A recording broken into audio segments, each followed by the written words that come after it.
Hi guys, welcome to the third day of TU20 Expo. So if you weren't here for the first and second day, we're just going to go over a few things about the event before we dive in.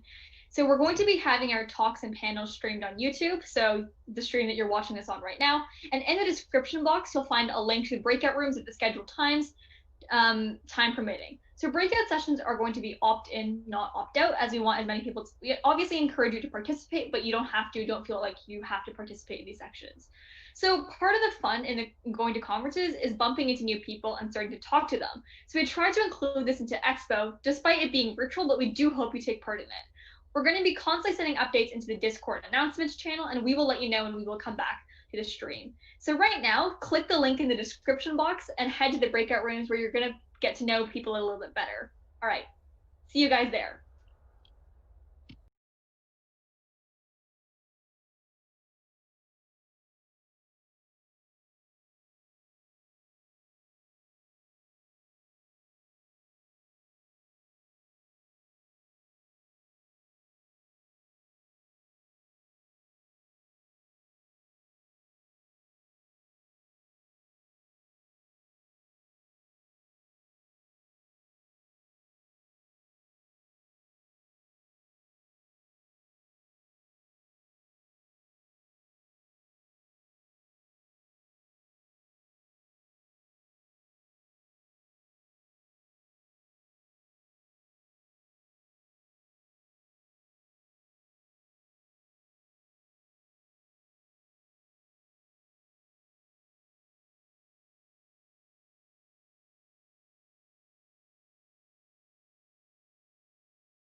kick off our event today, we have Astawa Alam, founder and marketing consultant at DXM Creative. After getting kicked out of school twice, Astawa took his education to the streets by building DXM Creative, an innovative web design agency. Today, Astawa has led DXM Creative to boast a roster of clients including award-winning entrepreneurs, international nonprofits, and ironically, large universities. Welcome, Astawa. Hey everyone, so good to be here. I know I can't see any of you in the chat, but I'm hoping that you can see and hear me fine. I'm just going to go ahead and start sharing my screen now.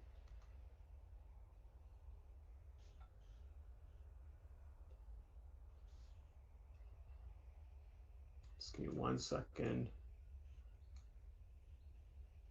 Awesome. So this is the marketing talk. Thank you for the introduction. My name is Astawa, like she mentioned, and I am the co-founder and lead marketing consultant at DXM Creative right now. And today we're going to talk about web design and how it's not just one of your biggest marketing assets, but how you can leverage it to do the work for you, do a lot of the heavy lifting when it comes to marketing for you.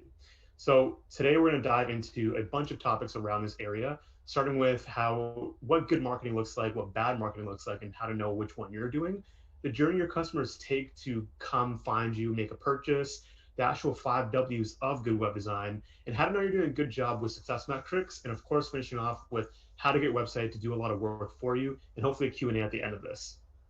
So usually I like doing 2 truths and a lie so that you guys get to know me a little bit, but I know we can't chat, so I'll just chat about this a little bit. So the lie here is that I like cats. I'm 100% a dog person. I love dogs. I feel like cats only love you when they want something, which is not the kind of relationship that I want to be in. I was in fact born in Thailand. My parents used to fly around a lot when they worked in Bangladesh, which is where I'm from. And when they were in Thailand, that's when I happened to pop out. And I have gone viral on TikTok a couple of times. Not for hitting the whoa, not for no renegade dance, none of that. I've gone viral for marketing and web design, what we're gonna dive into today. And just to let you know that I know what I'm talking about, right now, like I mentioned, I do run a company called DXM Creative. We are a digital marketing web design company. We've worked for people like York University, international nonprofits, award-winning entrepreneurs, and we really advise them on how great websites fit into their marketing strategy.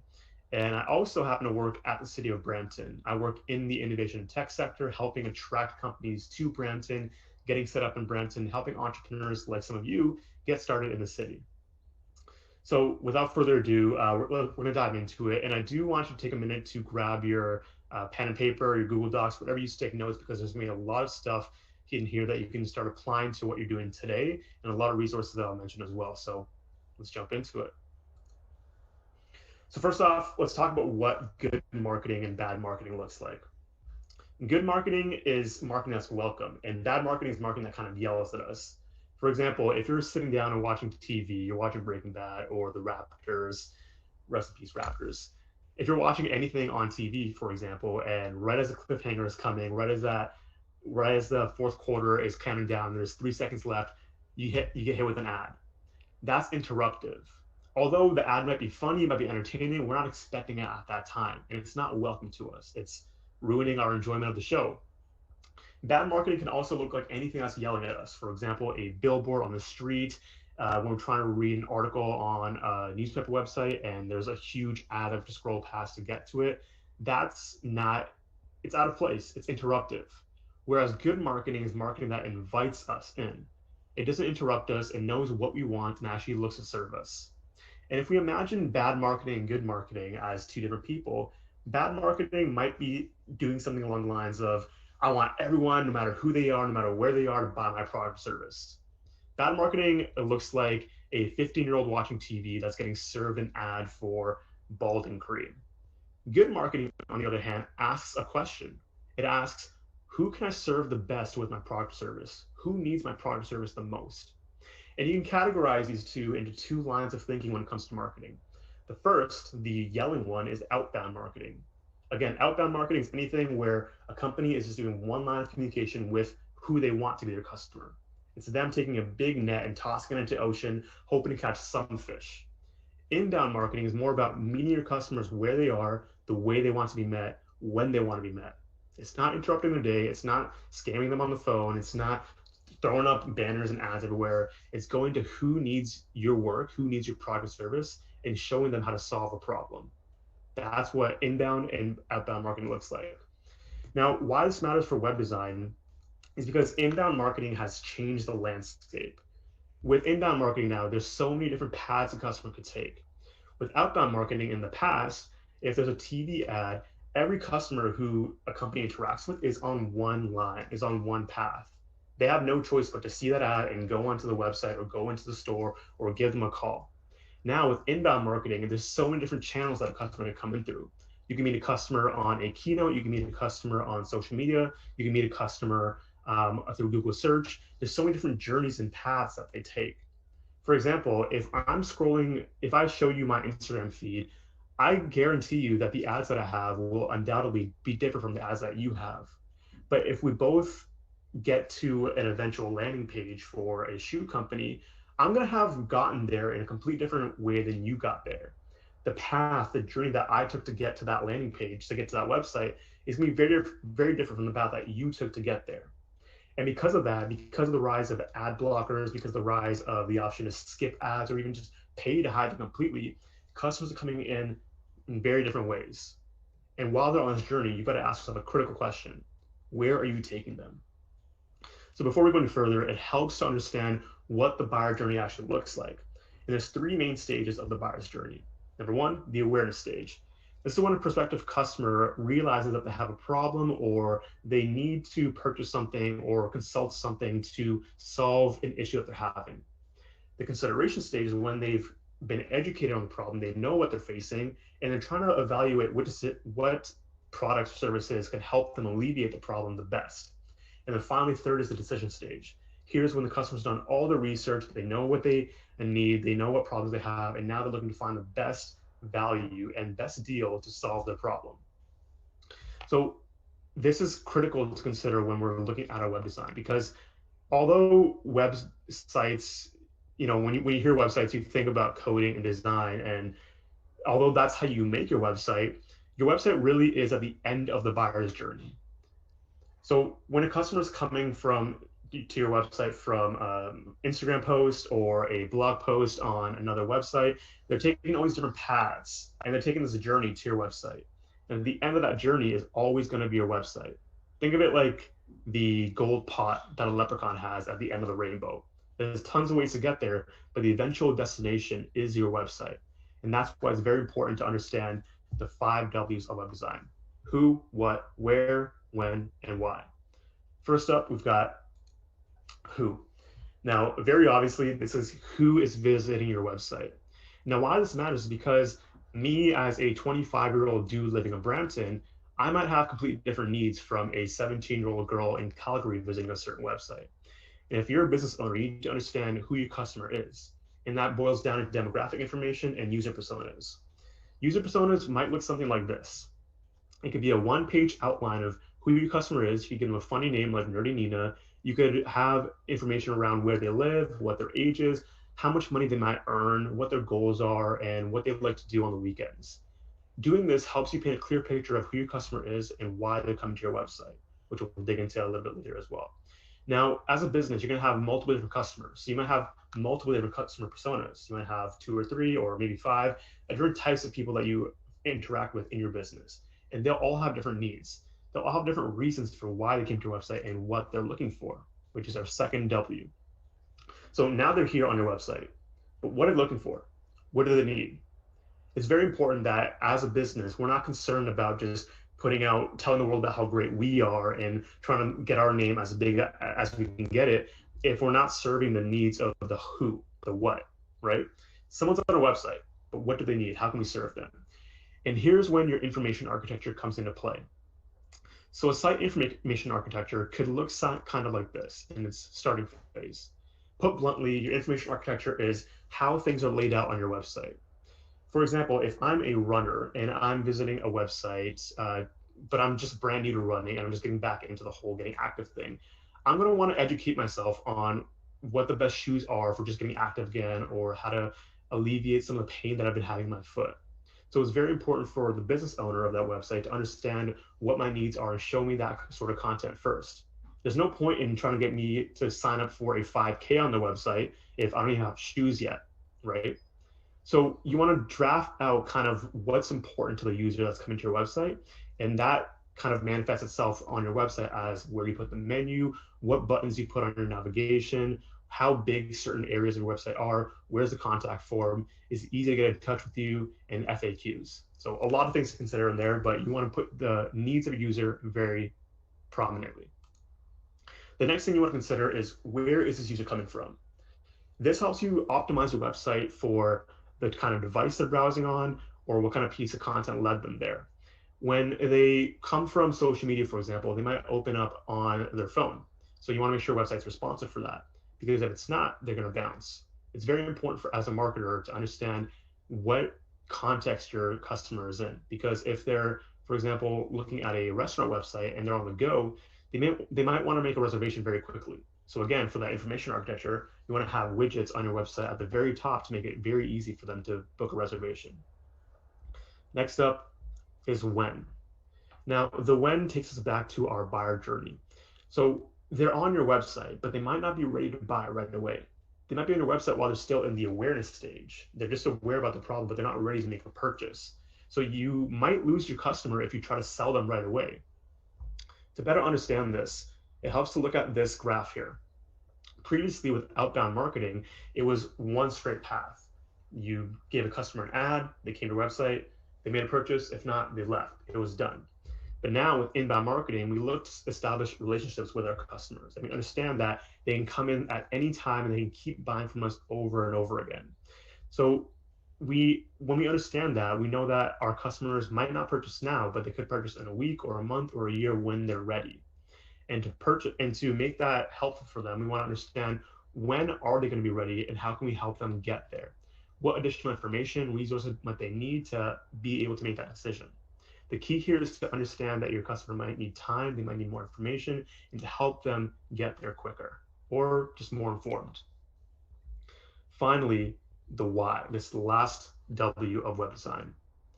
After they've made the decision to make a purchase, after they've done all the research, after you've given them all this value, now is the time to talk about yourself. Businesses make a huge mistake of painting a pretty website and talking all about them and how great they are without focusing on their customer. But this, once you've proven to them that you can earn their trust and that you know what they need, that's when you can talk about yourself. Here, you've got to build trust with the audience by using social proof. Social proof can look like anything like testimonials from past customers. You can use logos of clients you've worked with, or even case studies of what your product does or what your service does. The key here is to convince your user that, look, you have this problem, you know what to do about it, we're the best people to solve it for you. Do anything you can here to build that trust and show them that you're the ones to help them. So once you go through all these 5 W's and you change up your website, you change up your information architecture, you've got user personas laid out, you got to measure your success. How do you know what you're doing is actually working? Now, there's dozens and dozens of different metrics we can use, but 3 key metrics that you want to look at are conversion rate, repeat visits, and bounce rates. Conversion rate simply looks at if someone comes into your store, metaphorically, do they leave with a purchase? Are they completing actions on your website, like filling out a form? Are they checking out? If that's high, that means your website is useful and valuable to them. The second metric, repeat visits. Are they coming back? They may not have made a purchase right away. They may not have filled out a form right away, but are they coming back? If they're coming back, that means that they're finding value over and over in your website, and it's actually moving them further along the buyer journey. So just because someone doesn't check out on the first visit to your website, that's fine. People need to build trust with you, and that trust gets built over time. So the more repeat visits you have, that means that they're building trust with you. They're more likely to purchase soon, or they might want to purchase more. The last thing you want to look at is bounce rates. Now, bounce rates basically tells you how long someone spent on your website and how quickly they're leaving.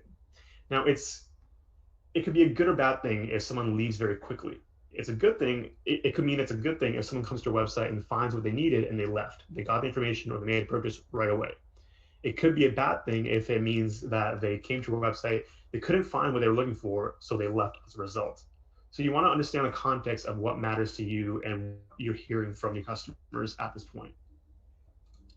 Finally, I want to close off with this one thesis that I have, which is that you can make your website work for you. Your website is your biggest marketing asset. When you have a salesperson in a store, when you have an ad running, that salesperson can only talk to one customer at a time. Your website can talk to hundreds and thousands of people all over the world at any time of the day.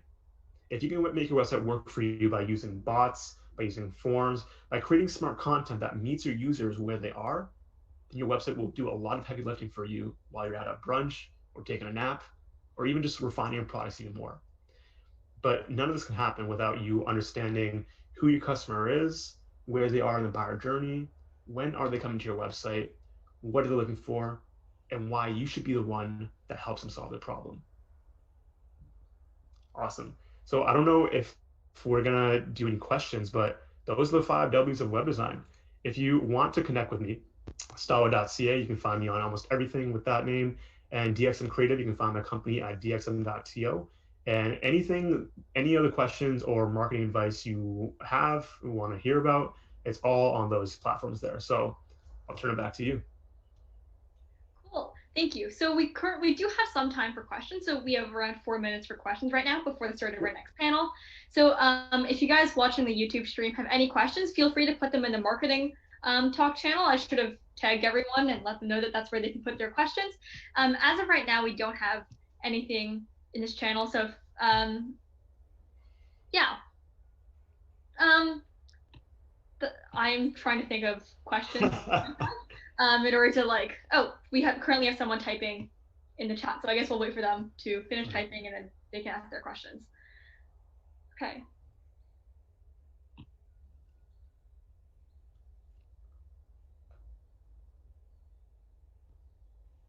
They're taking a very long time to type. Oh, okay. So Arag, I'm pretty sure I'm butchering that pronunciation, asks, what's your favorite free design tool? My favorite free design tool, right? I used Adobe XD a lot, just because it's so easy to pick up and it's quick to get going with. But I've been using Figma a lot more recently too. It's really easy. It's kind of like Adobe XD, but you can collaborate with people a lot easier, and it's all web-based too, so none of that lag on your computer. Okay. So, and then Dennis asks, what's the best way to get hands-on experience working with these web metrics? A great question. Let me just pull back to this slide here. So a great way to start kind of getting experience with these metrics is to build a website of your own. And you can do that really easily through, I don't want to say Wix, but Wix is definitely one of the easy places to get started on. Or you can use like something like WordPress, which has tons of templates and tons of integrations with things like Google Analytics, Hotjar. So I would definitely recommend, if you want to get website experience, start building a blog around what you're interested around, what you're curious about, or even just like to share your daily learnings. From there, you can see, are people come to your website, where are they coming from, how long are they staying, and you can really start to get your feet wet around these metrics. Okay. This is just a personal question that I have, sure. But if you're building not necessarily a shop where people need to buy things, right? Like if you're just trying to create a blog by yourself, do these success metrics still necessarily apply? Oh, okay. We also have a question. Are these success metrics also recommended for other platforms for marketing, like Instagram, LinkedIn, whatever platform might be out there? Yeah, let me answer your question first. So yeah, even if you're just a blogger, I think it's very important for you to understand if your audience is connecting with you, right? If you're just, if you don't care about that, if you're just like putting your thoughts out in the world, that's fine. But if you are a blogger that wants to build an audience, these metrics help you understand how far along is someone reading. There's other metrics that you can see that shows you how far down the page someone scrolled, if they finished the entire article, or if you have like a call to action at the end of it, asking them to sign up to your newsletter. That's a great way to measure if your audience is connecting with you and if the content you're writing is actually reaching them, if it's resonating with them. What was the other question? Forgot I was muted. Are the success metrics also recommended for other platforms like Instagram, LinkedIn, etc.? And just to everyone on the YouTube stream, this is going to be the last question we have. If you have any more, type it in the marketing talk chat, and then he can get back to you later. That's a good question. It's definitely different, and I don't think all of them applies to social networks like Instagram or LinkedIn. you have different metrics that you want to look for there. For Instagram, for example, you want to look at engagement rates, right? If you have 1,000 followers, but you're only getting 10 likes or 2 comments every post, that's a really low engagement rate. That could tell you that your content isn't resonating with the audience, or that your audience isn't the right audience for your content. So, not directly, no, do all the metrics line up the same way, but there's different metrics that you want to look at, because those platforms tend to be at the beginning of the buyer's journey. Someone might find you on Instagram or LinkedIn and then go to your website too. So you want to make sure those metrics are tight at the beginning, so you can go through that buyer journey and actually get to your website. Okay. Thank you so much for coming to speak to us today. Be sure to check out DXM Creative and Estava's YouTube channel after this event. All right. Thank you so much. Thanks for having me. Okay. So next up is our entrepreneurship panel. We'd like to welcome Chris Cowie, Charlene Nadalin, and Patrick Lee, who are all entrepreneurs, to be part of our next panel. So it seems that we have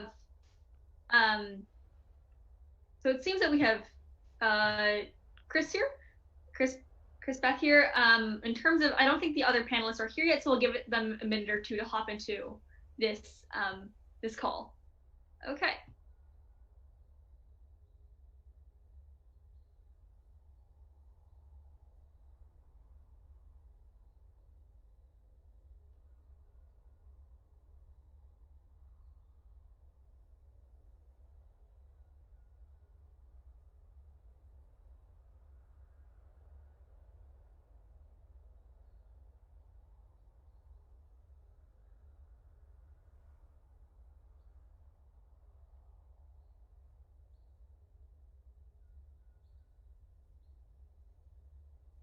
Okay, one more person is joining. Cool. So for now, why don't we get started with these two panelists, and then if Patrick decides to show, if Patrick shows up later on, we can also integrate them into this conversation as well. Okay. Cool. So here we have Chris Cowie and Charlene Nadalon. Did I say that correctly?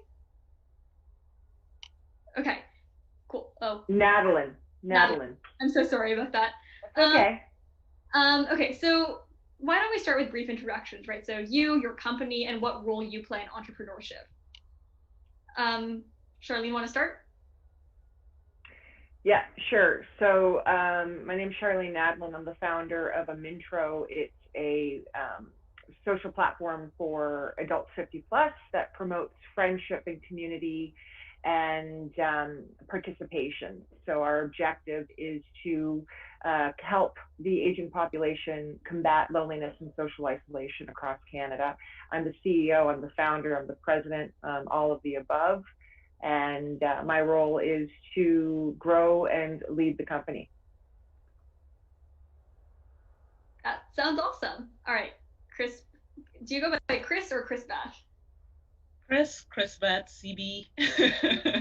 I get it all. But hi, everyone. My name is Chris Cowie, and I am the founder of Empowered for X. We are a co-working space here in Brampton, but more than just a co-working space, we also provide business resource and opportunities for entrepreneurs to develop their businesses further. Furthermore, we're considered a social enterprise. We look at addressing the needs of specifically BIPOC and Black entrepreneurs, helping them to digitize and optimize their business. One of the biggest challenges that we've seen is that a lot of BIPOC, particularly Black-owned entrepreneurs, are in oftentimes low-tech or no-tech businesses, and really working to support them accelerating and optimizing their businesses accordingly. And due to COVID, the numbers are crazy in terms of businesses being closed or affected dramatically, and we are seeing significant numbers there. So really looking at supporting businesses in this way. Like Charlene, I am the founder, CEO. My main role here is helping to, really guide the team and develop, make impactful change. Ultimately, that's what we're about. Ooh. We have Patrick, who just joined the waiting room, so I guess we're gonna give them a chance to introduce themselves as well. Okay. Let's wait for them to connect to audio in the meanwhile. So yeah, that all sounds really, really cool. Like these are all areas that TU20 cares about. One thing that people may not know about TU20 is we're also starting a new branch of a social initiative this year, trying to engage more BIPOC youth, trying to engage especially women or gender minorities in tech as well. Hi, Patrick. Hey there.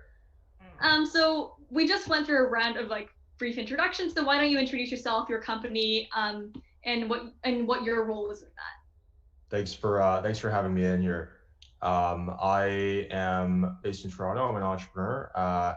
Went to university in the States and then took a leave of absence to start my first company. I reduced the cost of Invisalign about 70%. We launched in early 2017 and raised about $10 million to date. My current company called Kuzo Class, we help entrepreneurs build startups from the ground up. I'm really excited to share my insights and tips, as I would have loved to have a mentor when I got started. Cool. Okay, so the first question that we have out of the prepared questions, just a reminder, if anyone has any questions to our entrepreneurship panel, you can ask them in the Discord server, and then we'll be relaying them to our panel. So how did you get into entrepreneurship and start your company? So Chris, do you want to start with this one? Oh, you're muted. I apologize. That is the new language of today. You're muted. All of these Zoom calls. But really started my entrepreneurial journey after I came back from Uganda, where I was doing international development work, working with an organization to help them communities in Uganda build rainwater harvesting systems. And so for more than 10 years, I was in the nonprofit realm and really coming to the realization that traditional nonprofits oftentimes promote a dependency, and it's really broken. And when I was thinking about how can I, make more impactful change, I was really looking at a for-profit hybrid, doing social impact to support the communities that we were working with. And that really propelled me into where I was today. I started out doing workshops and facilitations going into the schools and small to medium-sized companies, nonprofit organizations, talking about leadership, personal development. And from that, it's just propelled to where I am today. I forgot that I was muted. Yeah, so that sounds awesome. So Patrick, do you want to continue with this question? Yeah, so I got started, I just loved building things growing up. It started with films. I was really obsessed with filmmaking from 12 all the way to the end of high school, and I still am. But really, beyond the aesthetics or the storytelling, it was just the idea of building something from nothing and having that come to life and having people see that and reacting to some of the small nuances of the scenes that you created was really amazing to me. And when I got to university, I thought that I could take that same desire to make things into entrepreneurship. And in filmmaking, you're practicing a lot of the skill sets of an entrepreneur. You're raising a budget, fundraising. You're getting a lot of people to come together and be part of your crew and cast.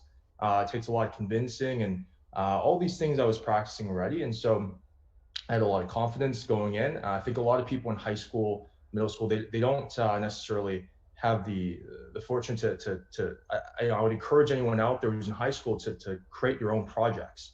It's a really great skill set. And so I got started. I was in an orthodontic office with a friend. I was hanging out with him, and I was just in the waiting room. Never had braces before, and so decided I would get a consultation. And the orthodontist said I would need 2 years of Invisalign treatment. It would cost $7,400 Canadian. It was pretty amazing to me. And when I got back home, I started doing research about the space and figured out that a lot of the costs associated with orthodontic treatment really wasn't necessary for the treatment outcome. And I found a way to reduce the cost to about $2,000, $1,000 for the business, so 50% gross margin, and still and be able to help so many people out there who couldn't afford what was such a great product, but was really only accessible to a small segment of the population. Yeah, trying to find like new ideas in business and like always being able to start new projects, I think is super important, especially in an age of COVID where there are plenty of things that need solving. Charlene, do you want to continue with this question?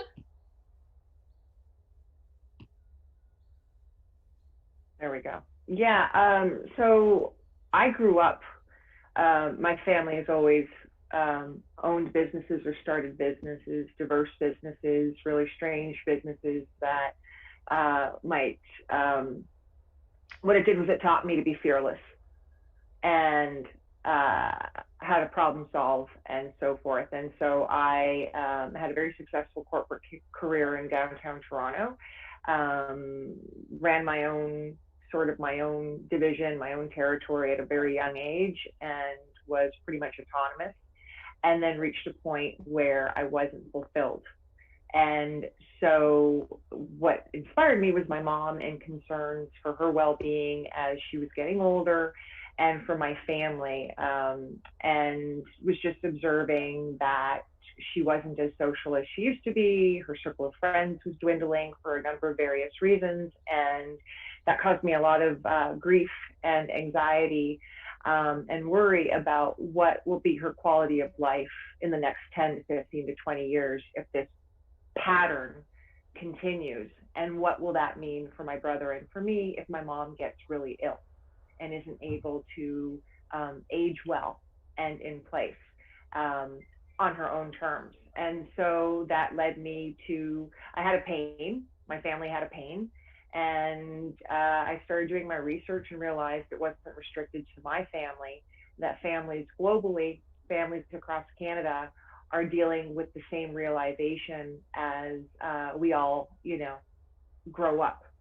And so I thought, well, I'm going to do something about it because I'd like to help my mom. I'm a good kid. I'm a good daughter. And there's a really big problem, and I find it unacceptable.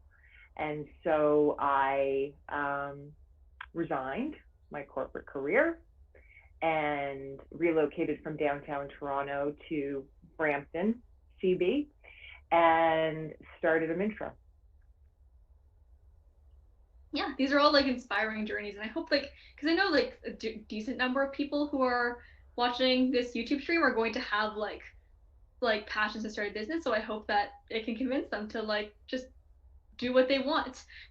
Okay, so were there any major challenges that you weren't expecting when you were starting your business? Charlene, want to start with this one? I would say that I wasn't expecting. I think that listen, you start a company, you start a business, you better expect challenges. Go into it expecting challenges because they will present themselves, and you have to, I think Patrick was saying he had the confidence to give it a shot, right? And that's a big part of it, is having the confidence in yourself, because there will be challenges, there will be unknowns. You do not know everything. You will not know everything today or tomorrow. In 5 years, you might know a little bit more. And that comes with the journey, that comes with the experience, that comes with the solutions, that comes with a little bit of, I don't call them failures, they're all learning experiences, and they make us better and stronger leaders, innovators, entrepreneurs. So expect to be challenged, and then nothing will really surprise you. That's my sense. Okay. Yeah, starting a business does not sound like it's been easy. I know because my dad started his own business, and seeing the challenges that he went through, obviously not bugging him about them because he needed to do work, but just seeing those kind of makes you appreciate how hard starting one is. Chris, you want to continue with this? Sure. So I think I was maybe when the thought of becoming an entrepreneur kind of solidified, I was probably 22 years old. I had gone to the University of Guelph. I did my undergrad in international development. I grew up in a household where my mom, I like to say, is a traditionalist, said go to school, get a good education, get a government job, all of the things that she did. And I lots of respect, all of those things for her. My dad, on the other hand, back home in Trinidad and Tobago, where we're from, he initially said, he always had a job, but also did his own entrepreneurial thing. So I grew up seeing that aspect. And so when I said, okay, I'm going to start my own business, a challenge was kind of getting my mom's support. But over time, initially it was, basically she would be bringing me home job descriptions, all of these things, saying, "Hey, you are qualified. You should apply. You should apply."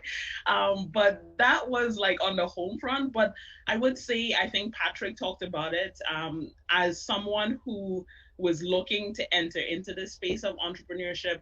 I think not knowing a lot of stuff probably hindered me. I just had this desire to go out and do something. I wanted to make a difference. And I got enrolled in a government program that was teaching about entrepreneurship. But really, the thing that I today that I hold so dear is the mentorship aspect.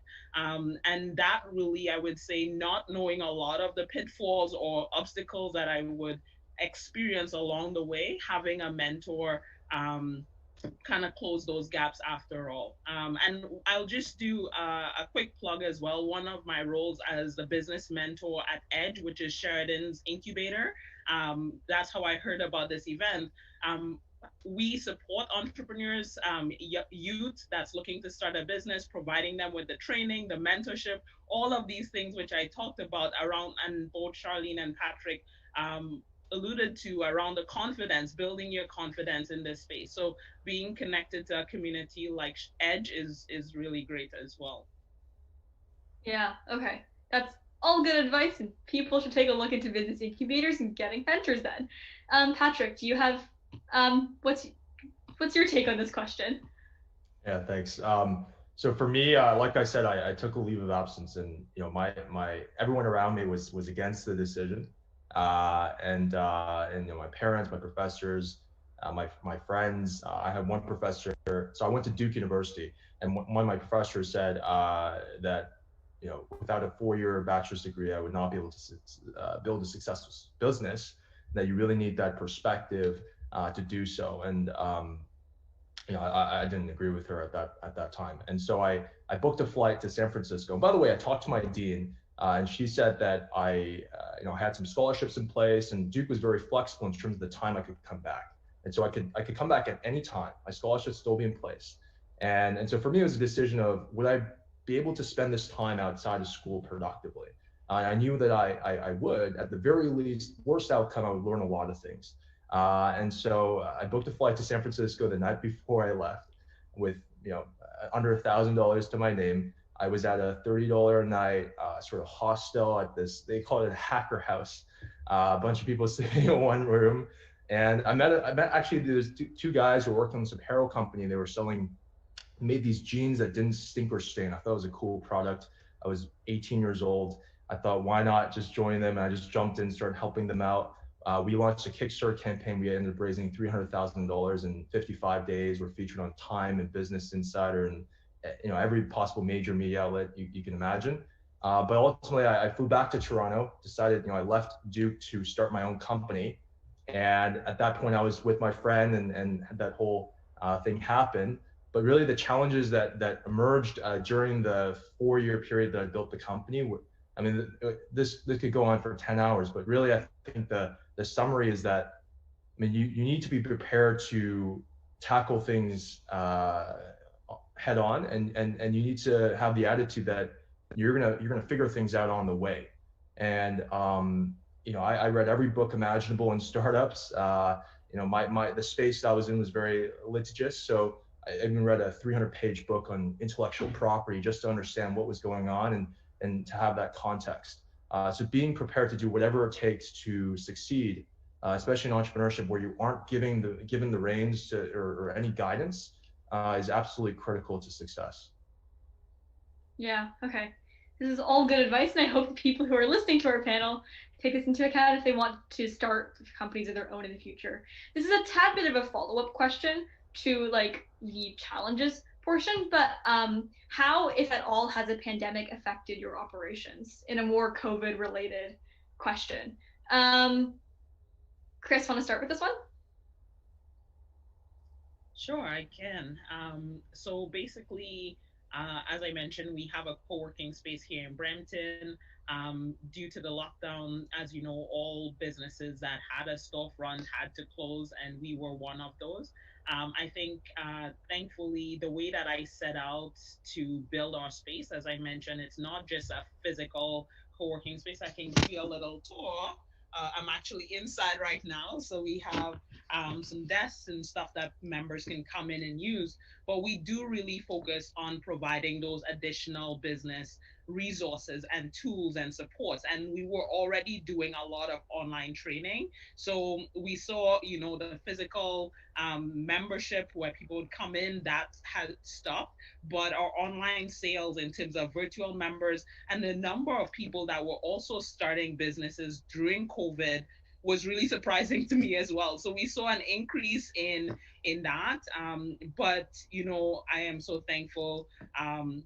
Our landlord here was really gracious and all of these things. So we survived COVID, and the sales that came in online, we were very thankful for as well. So but a lot of people within our community sadly had to close their door permanently as well. So we've seen that also. And I would just put like the rationale or my thinking behind it as well. I think going when you're starting to build a business, especially in this day and age, I encourage people to think digital, right? And I mean, congratulations to you all for putting on such an event to start you thinking about technology at the forefront of their business development. It is really crucial as well. Yeah. Okay. Sorry about that glitch about video, by the way. There's someone else's video who was on. I was trying to turn that off and it accidentally turned off the wrong person's. All right. So Patrick, do you want to continue with that question? Yeah, so a core part of our business is partnering with dental offices to handle the initial medical records collection. And for that, some of our dental offices became closed as a result of COVID-19. But because we had some geographical dispersion, we had some ability to work around that. And then over time, the ones that were closed began to open up again. We were also able to leverage some of the benefits that the United States government, our company is based in the United States, so we were able to leverage some of those to be able to, to be able to better move along the way. Even though we were very well financed, we were still able to leverage those opportunities there. It's good to see that some companies aren't like entirely struggling during the mess that is 2020. So yeah, Charlene, how did your company face any challenges during the pandemic? I mean, we became quite popular because we are fighting social isolation and loneliness, and COVID and the pandemic put social isolation and self-distancing on the map. And so we've experienced growth. We were really built perfectly for COVID because we are a digital resource and tool. We're also a social enterprise focused on making change in our communities. We also grew team members. So because throughout this we've grown, where I would say it's being different and not necessarily a negative is the way we communicate with our actual corporate clients. It's all online now. It would typically be in person over a coffee, a meeting at their head offices. And now we're having conversations through Zoom and phones, and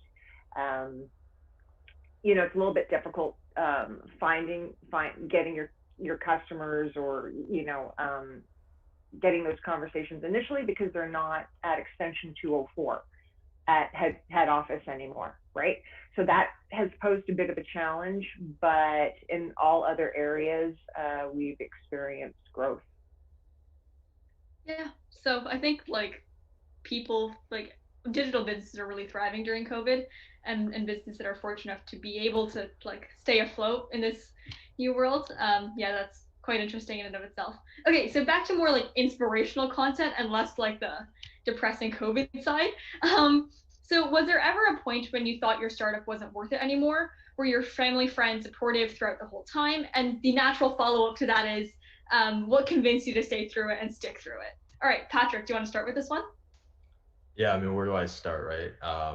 There were many points during the creation of the business that both me and my co-founder wanted to give up, frankly. It was very, very difficult.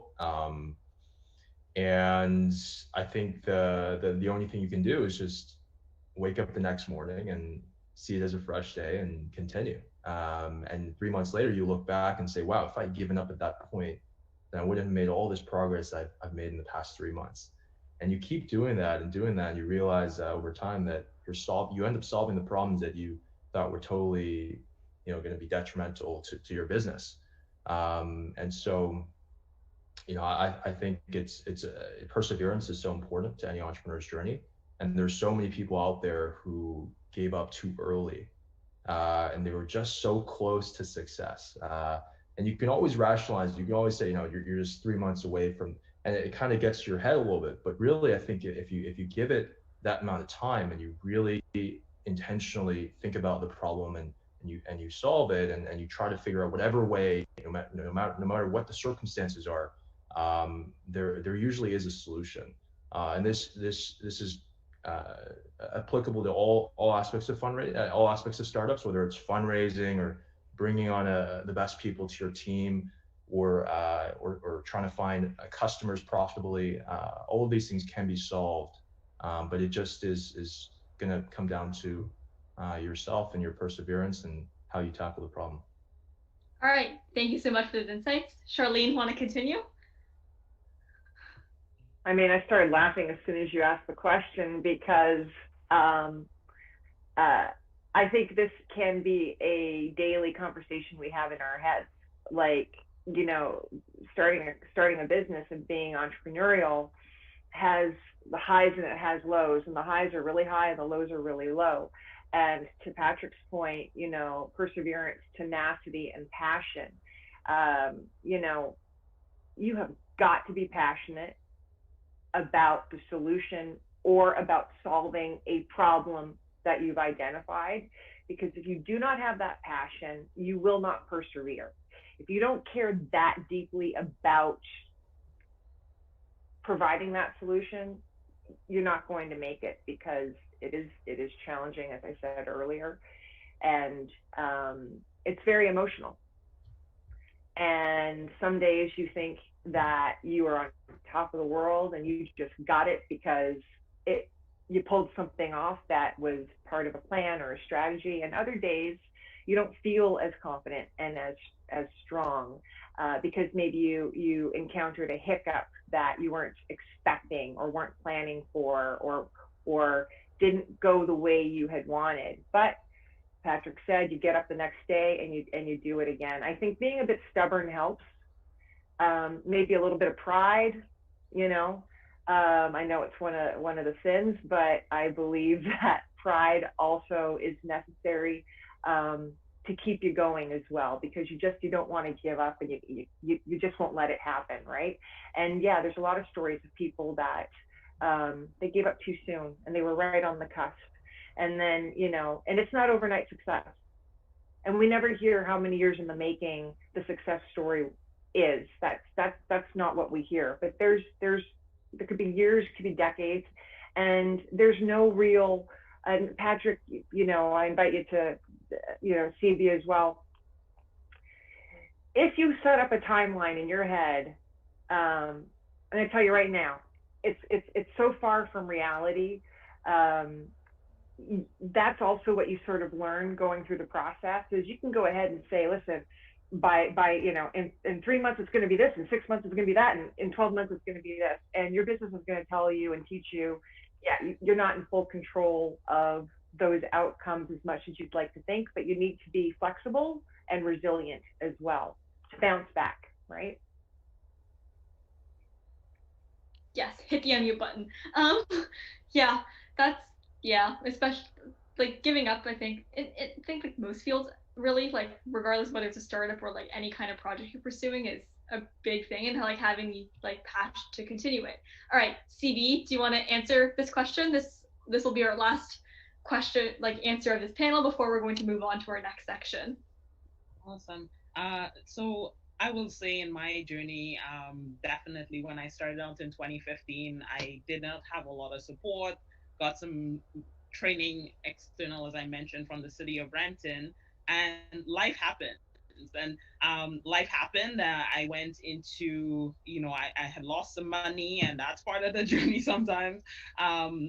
Personally, family tragedy happened, and I found myself being very depressed. And there were days that I couldn't get out of bed because I was dealing with a lot of emotional stresses and all of these things.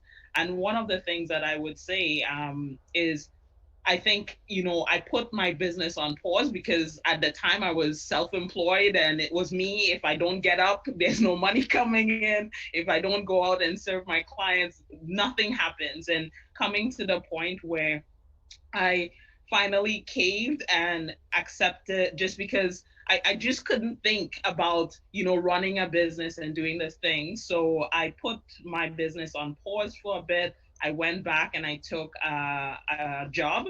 And what I've discovered about myself there was, entrepreneurship is great. It's a tool, a vehicle to help, serve people in impactful ways. But when I went back to my 9 to 5, I realized that the same skills that I was using, so being entrepreneurial, I don't know if that was discussed, being able to really bring that creativity into the workplace, and sharing those values there. But there was that fire. So I stopped, but there was that fire to keep going. I needed to do something.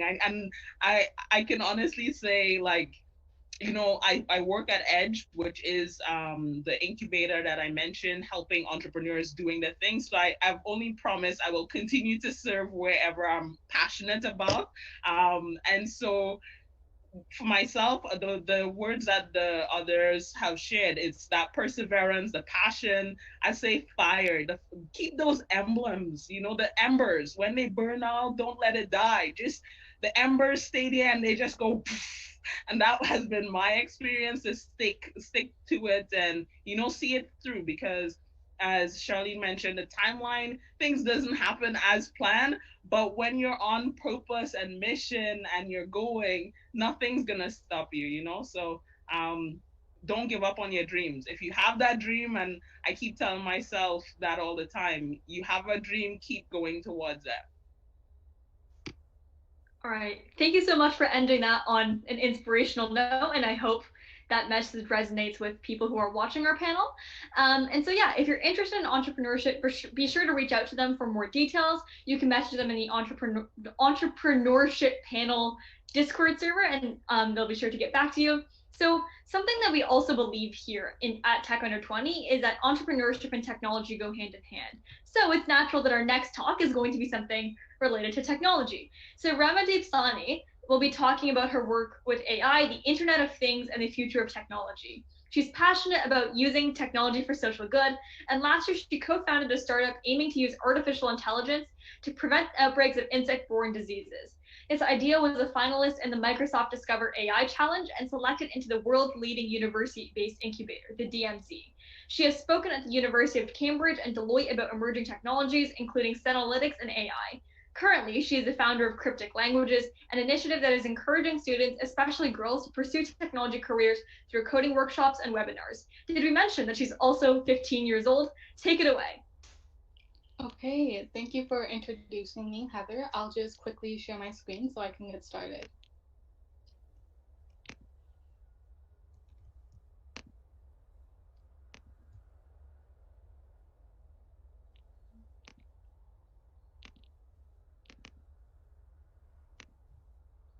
Okay, just to confirm, you can see my screen, right? Yes. Okay.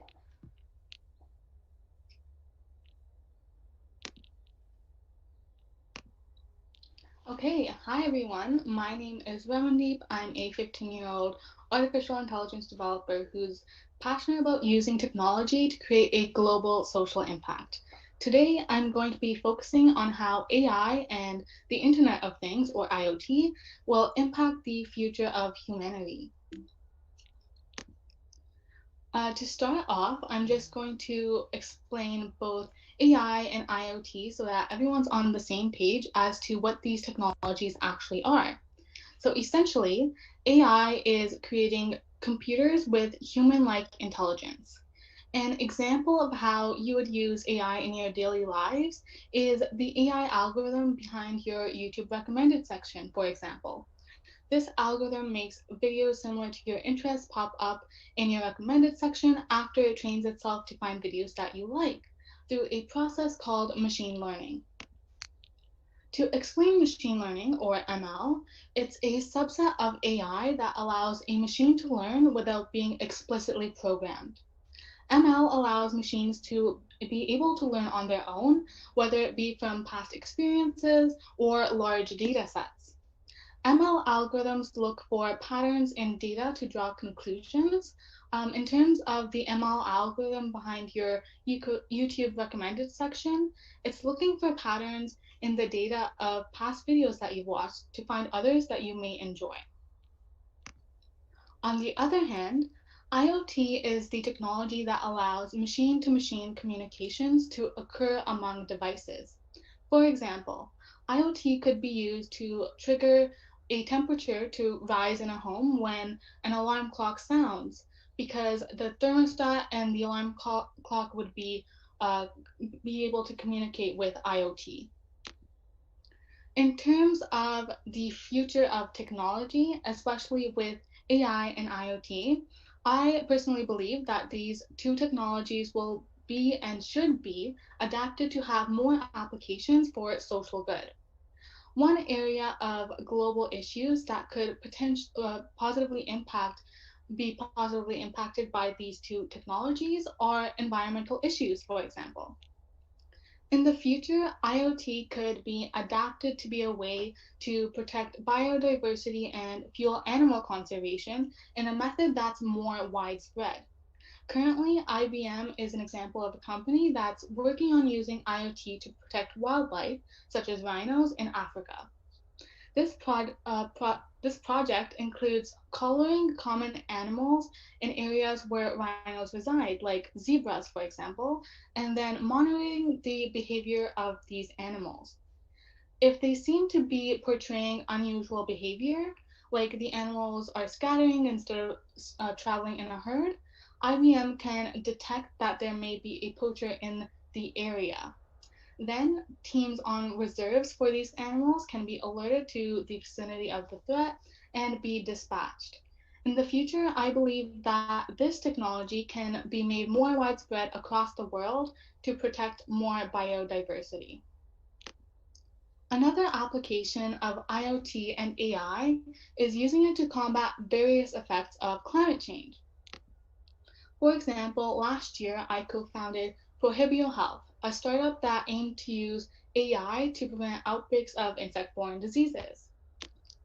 After researching the impact of insect-borne disease outbreaks, my team and I realized that over 750 million people are affected by outbreaks of insect-borne diseases every year. This number is only getting worse because of the changes in the climate and weather patterns that are making conditions more ideal for mosquitoes. This is such a big problem, so a few friends of mine and I decided to put our heads together and come up with a potential solution. The AI algorithm that we created for the startup was aiming to be used to predict potential locations and timings of outbreaks in advance and use IoT sensors to potentially collect useful data.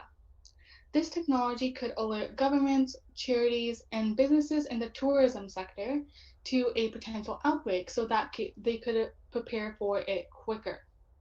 This would prevent deaths and many other impacts of the outbreaks. On the screen, I have a mock-up of how the algorithm could have worked by highlighting areas that are more susceptible to outbreaks based on factors including climate, weather patterns, and much more.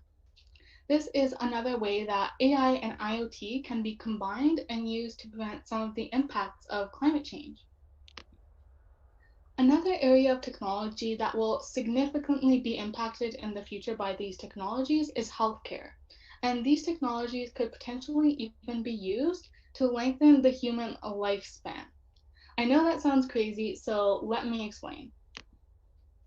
One of the ways that AI can help lengthen human lifespans is by speeding up the process of drug discovery. which will help new medicines, potentially those for diseases related to aging, get to the market faster. An example of a company currently working on speeding up the drug discovery process using AI is in silico medicine. They're using generative adversarial networks, or GANs, to identify molecules that could be used in new drugs. GANs are a type of neural network that put two neural networks against each other.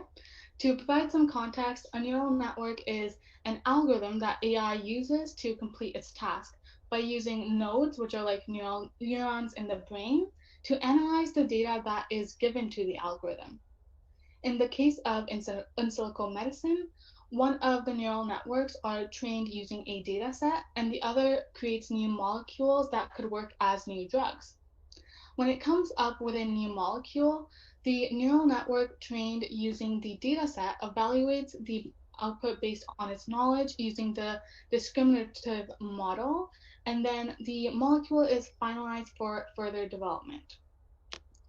Using this process, we're able to speed up drug discovery and get drugs to the market faster.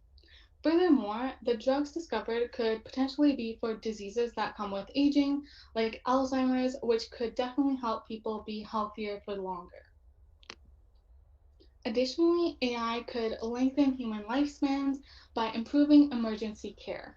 For instance, SickKids has been collecting patient data from heart monitors in their pediatric intensive care unit since 2013. Using the more than 2 trillion data points they have collected, researchers at SickKids developed an AI model that can predict cardiac arrest before it happens. This model takes into account the patient's individual medical history and current condition to make its prediction. Currently, it can predict 70% of cardiac arrests 5 minutes before the heart stops beating. This 5 minutes of lead time could be used by medical staff to prepare for the arrest, or make an intervention to prevent it if possible. Using more predictive modeling algorithms like these, healthcare can become more preventative, and that can help people live longer as well. Moreover, AI can also make healthcare more personalized to each individual patient by analyzing their genes. Genes are the blueprint that determine our life. Humans are mostly the same when it comes to the genes that we have, but there are still differences that make us unique. These differences are called gene variants, and they can impact us in different ways. For instance, a gene variant can be the reason that someone gets a certain disease. Analyzing gene variants can provide us with a treasure trove of information regarding a person's health, but doing it manually can take a very long time. As a result, genomics companies like 23andMe have turned to AI to provide a solution to this problem.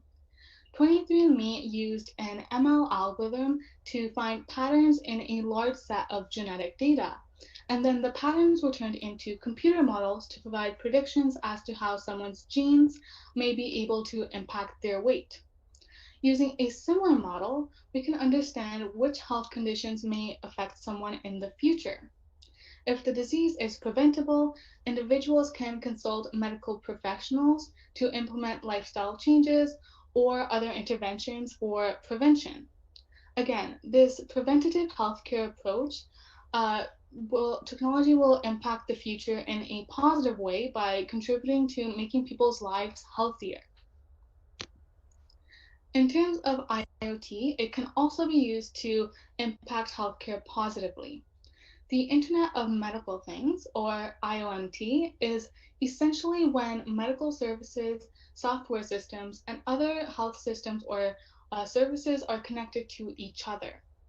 AI combined with IoMT can provide a more personalized approach to healthcare. This can be done with various wearables that we have today, such as the Fitbit and other medical wearables as well. These devices contain information regarding a patient's lifestyle, which can be an important factor when providing treatments for patients or creating diagnoses. if we take in the information from the wearables, which use IoMT, and put that data into neural networks made using AI, we can analyze the data to see which treatment is best for the diagnosis that the patient receives. These devices also promote a healthy lifestyle, which is one way they're already helping patients. This combination of AI and IoMT will help make the future of humanity healthier as well. For the most part, I believe that the future of technology is already here or currently in development in terms of the actual technology that's needed. The actual impact that technology will have on the future of humanity, from my perspective, is applying technologies like AI and IoT to solve global issues, or using it to improve areas such as healthcare. That brings my talk to an end, everyone. I truly hope that you learned something valuable today. I hope you enjoyed my presentation, and thank you for listening. Yeah, thank you so much for the presentation. Remember, guys, we currently have around like 4-ish minutes for questions if there's any. So if you have any, please remember to put them in the AI IoT talk. So like a question I think I have is that like we hear a lot about like apocalyptic predictions of AI, and like you've seen like the movies, right? Yeah. Like those kinds of like grand sort of AI takeovers of the world. This is like a pretty broad question because I'm not like super into the specifics of AI, but like given the current trajectory of AI, do we like are there like mechanisms in place to like make sure that the robot takeover of society doesn't end up happening?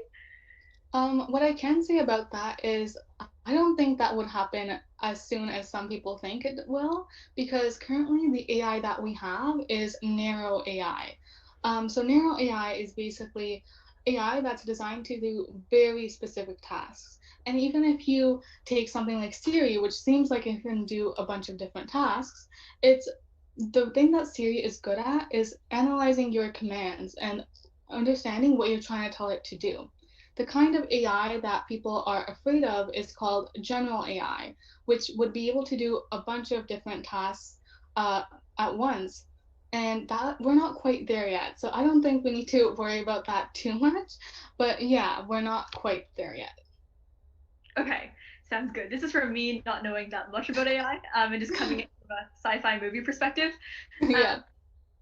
So yeah, we like I also just this is about like the IoT. We also hear about like the dangers of like IoT as well, because there's been like reports of because you know how like things in your house are now all linked up to one internet system. There's concerns about hacking. There's concerns about like all the kind of these data breaches, right? So how do we take steps to make sure that like in the future when it's inevitable that we will have more IoT things in our house, like how do we take steps to protect ourselves in that sense?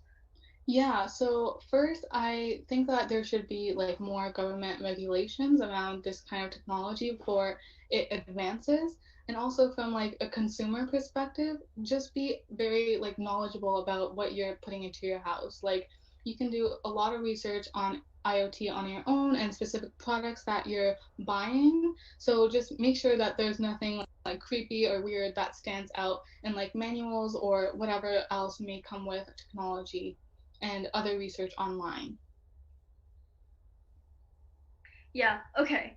That like just because the thing is, right, like I think a lot of people aren't super familiar. Like we just kind of accept we like click the accept the terms and conditions. We don't read any of them. We just kind of accept like things, but also could you like outline like the actual harms of data breaches beyond someone maybe has like my birth date and like every single big company has that already, like what are necessarily like the like why we should take steps to protect ourselves? Does that make sense? Like other steps that you could take to protect yourself, No, like but like why like protecting data is super like our data is super important when like literally every single company has it anyways, right? Like yeah. I think with stuff like concerning IoT, that's much more in a way much more invasive since like it's in your home, like where it's very personalized. It knows like your likes, dislikes, what temperature you want your home at, stuff like that. So it's much more invasive than say social media companies, which know the information that you give them, for example, your name or your address or anything else. So I think in terms of IoT, it's just the data is more personalized, so you have to be careful with who's getting that data to make sure there's like nothing creepy going on, and make sure that it's from like reputable companies. All right, thank you so much for coming to talk to us today about AI and IoT. Be sure to reach out to her if you're passionate about AI, coding, and exponential technologies. You can reach out to her in the Discord server. Just tag her and she'll get back to your questions. Okay, Yeah. Cool. So our next segment is a workshop on design software led by Shashank Srinivasan. You may have seen him on our careers panel. He's a man of many talents. So he's a product designer at Spark and a recent graduate. As a student, he first studied architecture before switching tracks and pursuing interaction design at Sheridan College. He's now an adept designer interested in systems thinking and human-centered design. He'll be doing a prototyping demo with Figma. All right, take it away. Cool. Thank you, Heather. Yeah, I'd like to walk you guys through just introducing Figma and how this software works and how you can implement it in your workflow. And it's going to be especially valuable for those of you who are new to design and want a tool to get started. Just give me one moment while I set up my screen share. Cool. Okay. So Figma. This is a super simple intro to a super design tool. And I'm excited to show you guys what this tool is all about and how it can kickstart a career in design. Like Heather said, my name is Shashank. I'm a product designer at Spark Real Estate, and I'm a graduate from the Sheridan College Interaction Design program. And over quarantine, I became an amateur sourdough baker. So enough about me. Let's get to the point. Figma, what is it? It's simply a super simple design power tool. Okay, jokes aside. What is Figma? Figma is a free design tool for students. So if you have a student email address, you're free to head over to the Figma website and create an account. And the reason this tool is an excellent place to get started with regards to your design toolkit is it's collaborative. So you can have multiple people working on the same file at the same time, which is incredibly cool for people who are starting projects with their friends. It has built-in comments, so if you're looking to get critique and feedback from those around you, it's an excellent tool to start from that standpoint. It's also incredibly accessible. Like I said, it's free for students. It's also platform agnostic. So unlike Sketch, which is the previous industry standard, it isn't constrained to just Mac users. You can use it on your Windows devices as well. And it's also browser-based. So if you've got like a Chromebook or something and you want to use it in browser, it's perfectly good for that use case as well. And it's also what's great about the Figma community is that what's great about Figma as a community tool is it's very community centric. So there's a wonderful group of plugin makers who are continuously improving the different use cases of Figma and making it so that there are different problems that people encounter, and those are solved by custom plugins. There's also loads of free starter kits. So if you want to start creating a product but you don't want to design every element, we can talk about that in a little bit. But if you don't want to design every element, there's a whole bunch of starter kits that can get you started. And there's also an incredible support system by the Figma community as well as the Figma staff. So there's a ton of support there for you as new users. And so what can you really do with Figma? It's for me, obviously as a product designer, I use it day to day to design for the web, to design mobile applications. But if you're in marketing, Figma is a great tool to have on hand to design social media assets. The slide deck was built on Figma. So there's a whole bunch of stuff that you can do on Figma. And the reason this is so valuable is you can build tangible, testable prototypes to get validation. Or if you're looking to get into a career in design, this is an industry standard tool that is accessible to all. So if you want a career in design, Figma is a great place to start. The reason building testable prototypes for validation is incredibly valuable in Figma is it is a critical tool in the overall design process. I'm just going to walk you guys through the design process a little bit and step away from Figma for a moment. Over the course of the design process, this is like a fairly simplified version of the design process. You have to essentially begin with creating a baseline of research, defining your problem, ideating solutions, prototyping those solutions, and testing those solutions. And essentially, much of this process can happen on Figma. When you're conducting research, you can document your research on the tool. When you're defining potential solutions, you can, especially in the age of COVID, where you're not physically in the room with people you're working with, you can work with others on using the multiplayer feature to define your solutions and ideate solutions that define the problems. And then you can prototype the solution on Figma and then put it out to users to test how your solution works out in the real world. And so for those of you who want to get into creating a digital product, Figma is an incredible tool to have in your toolkit.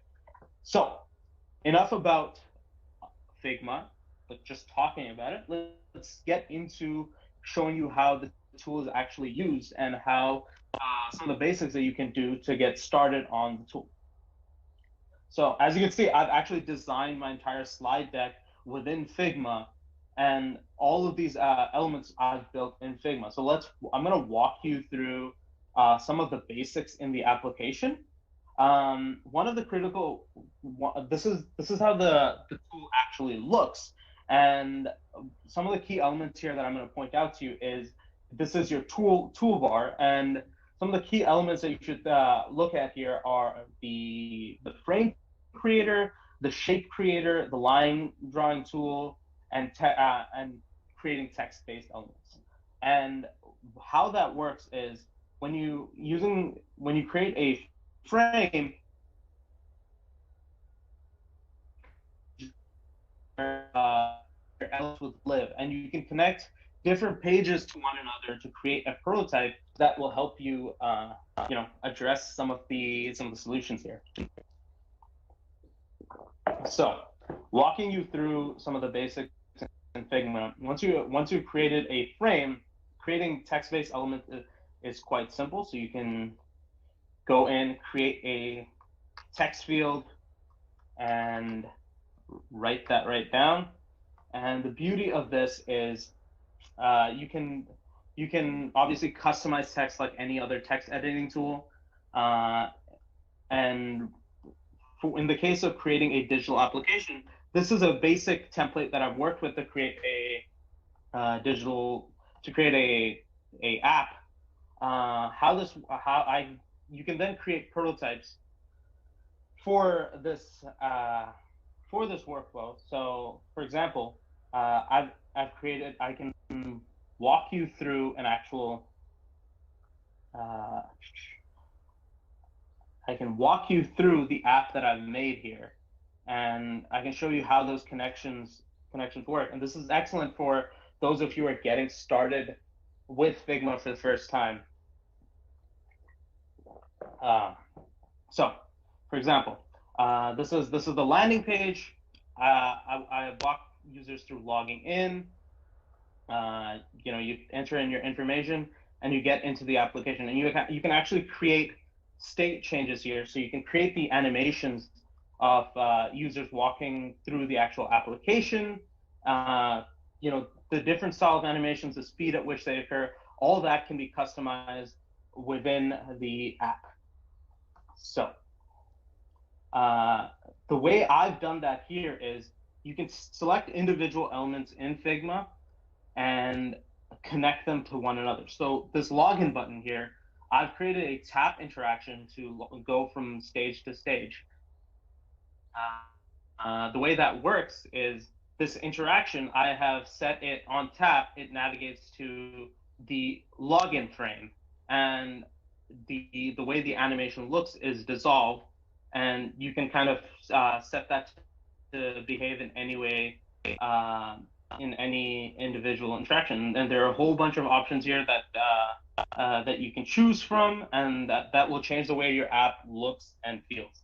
And you can get pretty high fidelity, and the beauty of that is when you place an application like this in front of users, you can actually get tangible feedback for the way you executed your tool.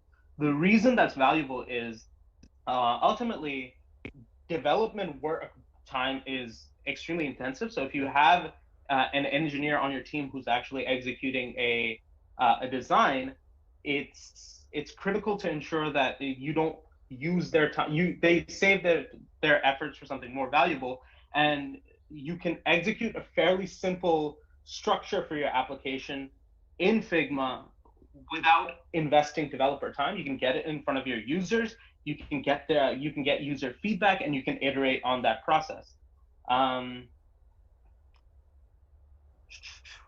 So this is the kind of just a basic workflow that I've created, connecting each of these elements. In addition to that,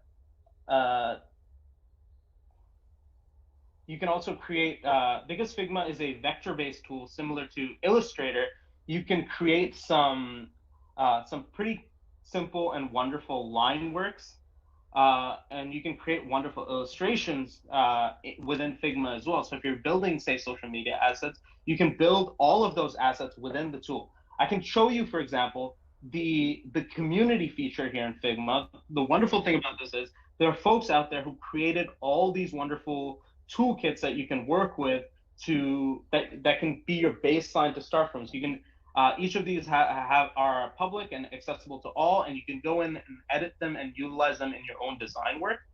And it can really take your take your design. It can level up your designs from the get-go.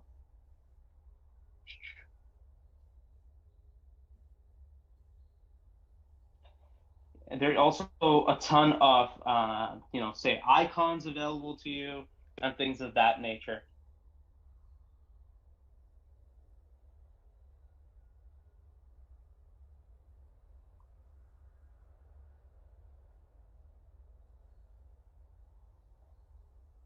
Heather, are there any questions that folks have for me that I can walk them through right now? As of right now, no, there's nothing in the channels yet, so you can keep them going. Okay. Because I've pretty much covered majority of the content. But if there are also a ton of, just to give a background on where you can go with regards to building up getting reps in design. There's some resources I've outlined for users, which I'll post on our channel. But essentially, for folks who want to get started with design, an excellent place to go is Daily UI. And what's wonderful about Daily UI is it will help folks who want to get started with design and get briefs for design challenges that they want to solve. They can attack. They'll get them in their email, and they can attack them and kind of build design reps and work with elements to solve design challenges, which is an excellent place to get started with regards to your design career.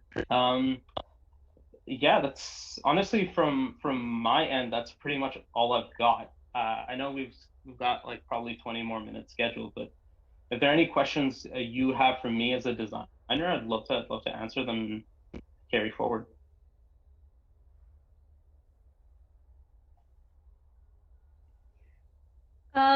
So yeah, if you have any questions for him, please type them in the design workshop channel. I'll tag everyone in the channel so they know where to go. Give me a sec, I'm just typing this out right now.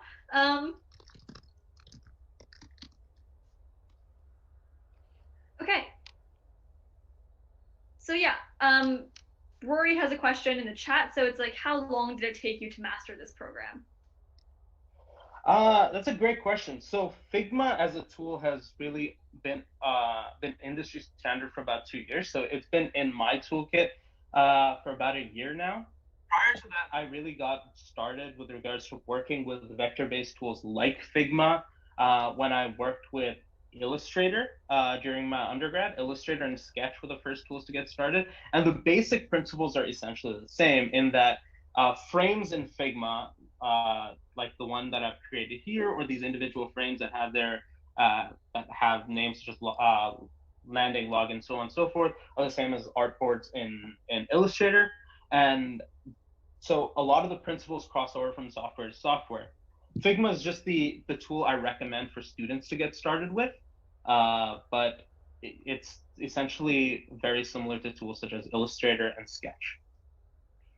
What are the differences between like Adobe Illustrator that makes it like different than like Figma, like in terms of features and also usability and stuff? Yeah.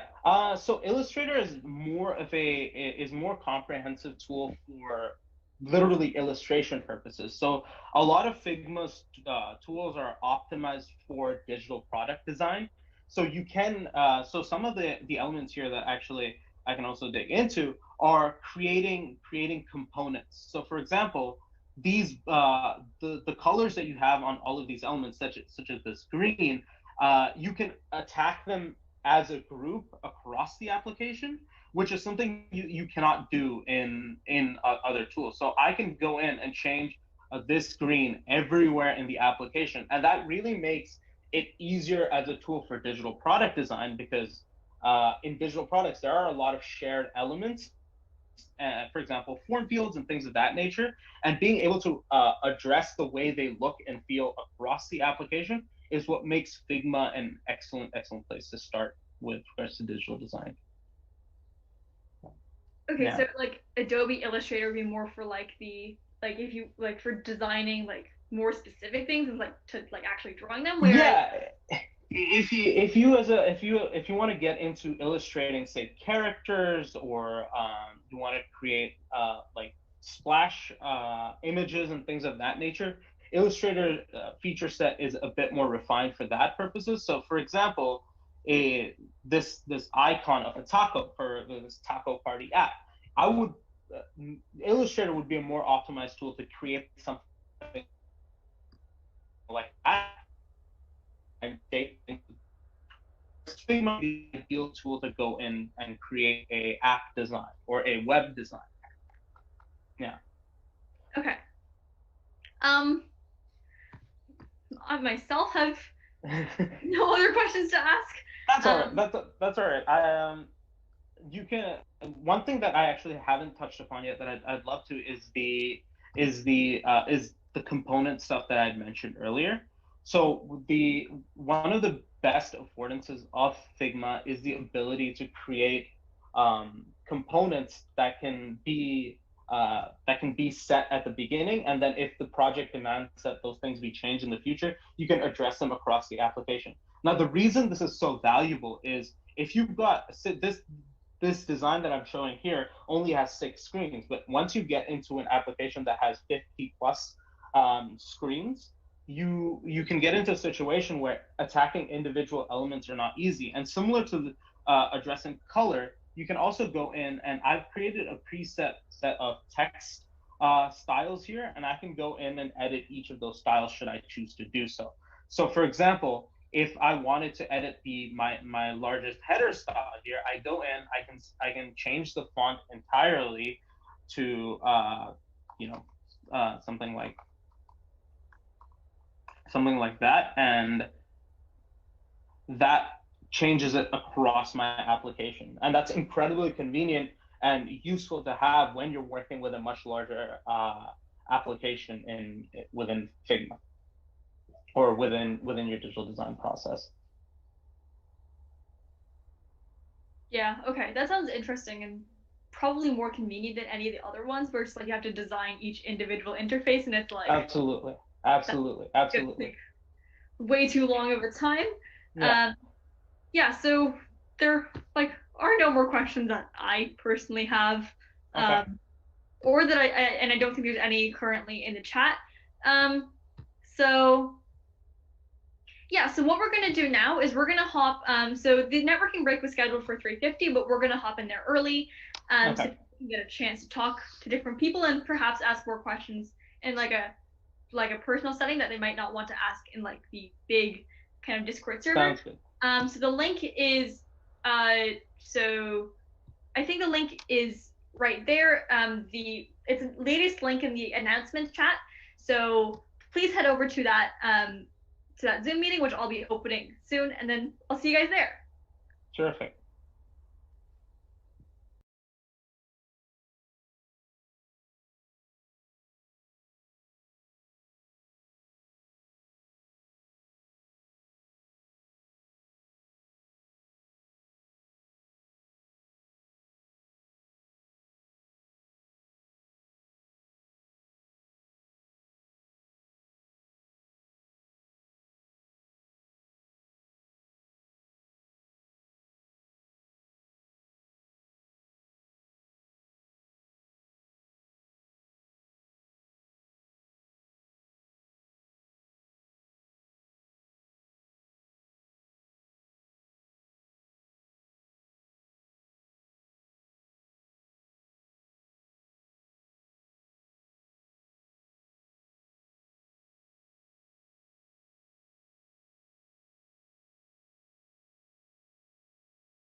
All right, hi guys. So I hope you had a good networking break, and now we're back on the YouTube stream. So you'll now get the chance to see some of the amazing projects that TU20 students have been working on. So to start off the demos, we have Team Boomi, consisting of Rio Siramani, Labaine Leo Hersey, Madhav Satija, and Sophia Granick. Their success at the TU20 Cup earned them an internship at Geotab. So take it away, guys. The stage is yours. Yeah, great. So I'm just gonna quickly share the slides.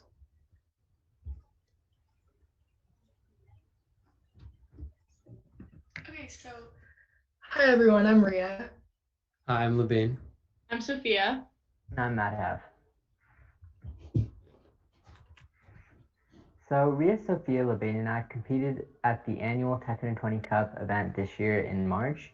For those who don't know, the Cup is an annual event held by TU20 where participants have multiple months to create a solution to that year's theme using technology. Participants form teams of 2 to 6 and are assigned a mentor who can assist them along the way.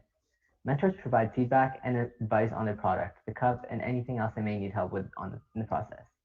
The teams pitch their idea and demo the technological product at the cup, presenting these to expert judges. I had heard about this event through the TU20 chapter at Iroquois Ridge, and I quickly became fascinated with it. I connected with Ria, an elementary school classmate of mine, and from there we reached out to Sophia and Labaine to form the team. We had all worked together in the past at our old school with success, and we wanted to emulate this for the TU20 Cup. The first day of the Cup would be dedicated to every group presenting their pitch and conducting a technical interview. There were excellent workshops which participants could attend. After this, finalists would be announced and would continue to compete the next day. When the Cup arrived, we were all excited to showcase our idea, which aligned with this year's theme, fighting climate change with technology. We created the app Boomi, an interactive app which easily allows users to see their vehicle's carbon emissions. Our pitch was scheduled for earlier in the day, with a technical interview taking place in the afternoon. We presented with confidence in our product, and we were proud of our performance, with this being the first event where any of us had created a pitch or a technical product. In the afternoon, we had a technical interview, and we answered the questions to the best of our ability. The judges gave us helpful feedback after our pitch and our interview, and we recognized some things that we could improve upon for the next year. Later that evening, we were happy to find out that we'd be finalists, and we began preparations for the next day. At the finals, we presented in front of everyone attending the Cup and tried to persist our confidence and composure from the previous day.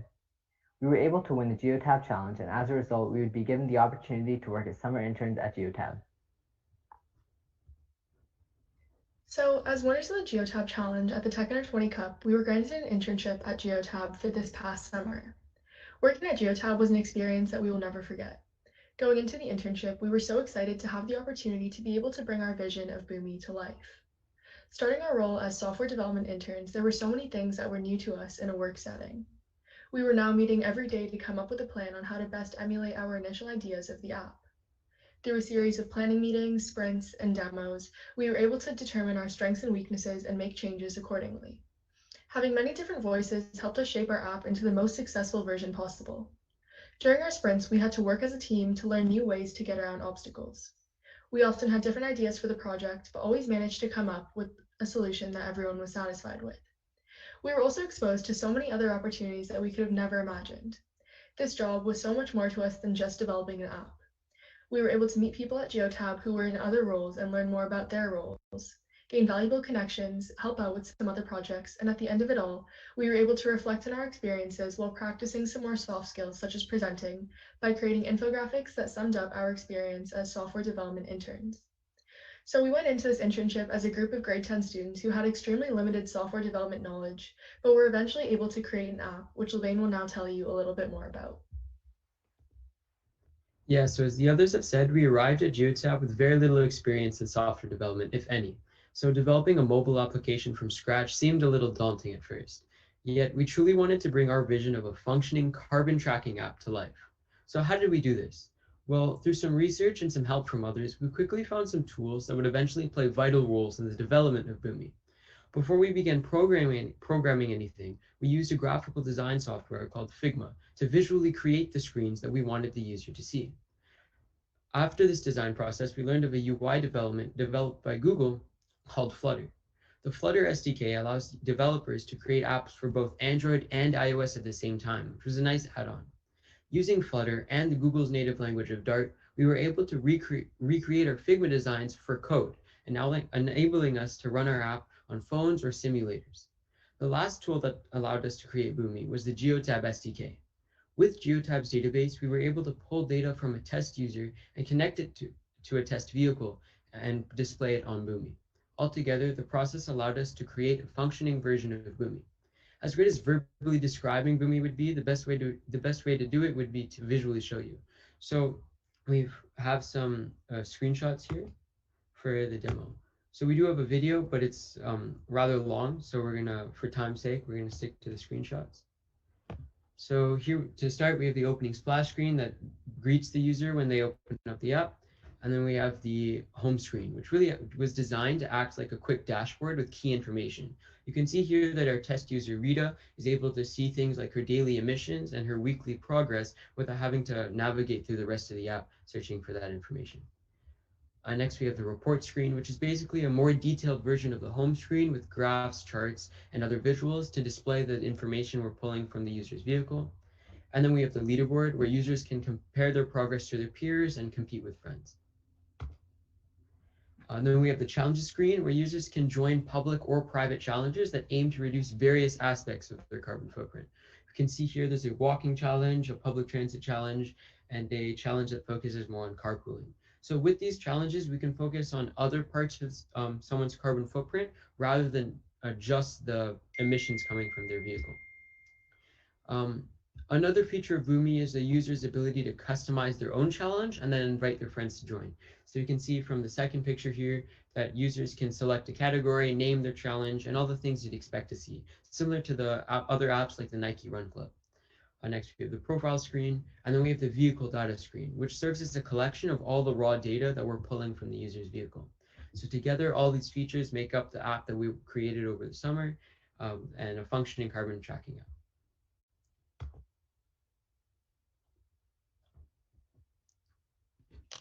So on behalf of Team Boomi, I just want to say that we are beyond grateful for our opportunity with Geotab this summer. Geotab is, I'm not sure if we completely mentioned, but they are a software and telematics company. And we really got to understand one of their most famous devices, the Go device, and that was what we used to pair with our app. So we couldn't have asked for a better company to develop Boomi with. From our very first week at Geotab, we were introduced to various parts of the company and learned a lot more about the work that Geotab does, and really began to acquaint ourselves with their systems. This summer, we were able to expand our coding and technological knowledge, as well as immerse ourselves in a professional corporate environment. As LeBain touched on, we used Flutter and Dart to make our app both iOS and Android accessible so that we had a bigger target audience and market. This was a minor challenge for us at first, as we had no previous experience with either of the two, but with a positive attitude, willingness to learn, and determination, we were able to overcome these issues very quickly. Our experience didn't end there, though. During our time with Geotab, we were introduced to human resources, how to write a resume, campus career chats to better understand various different fields within the software and telematics industry, security training, and budgeting as a student. Geotab is a truly unique company that we had the pleasure of working with. The culture at Geotab is unlike any other, and we cannot wait to see what the future holds for us with Geotab and the experiences and learnings, as well as our app Boomi. And I think that's everything. Does anybody have any questions or anything else for us to touch on?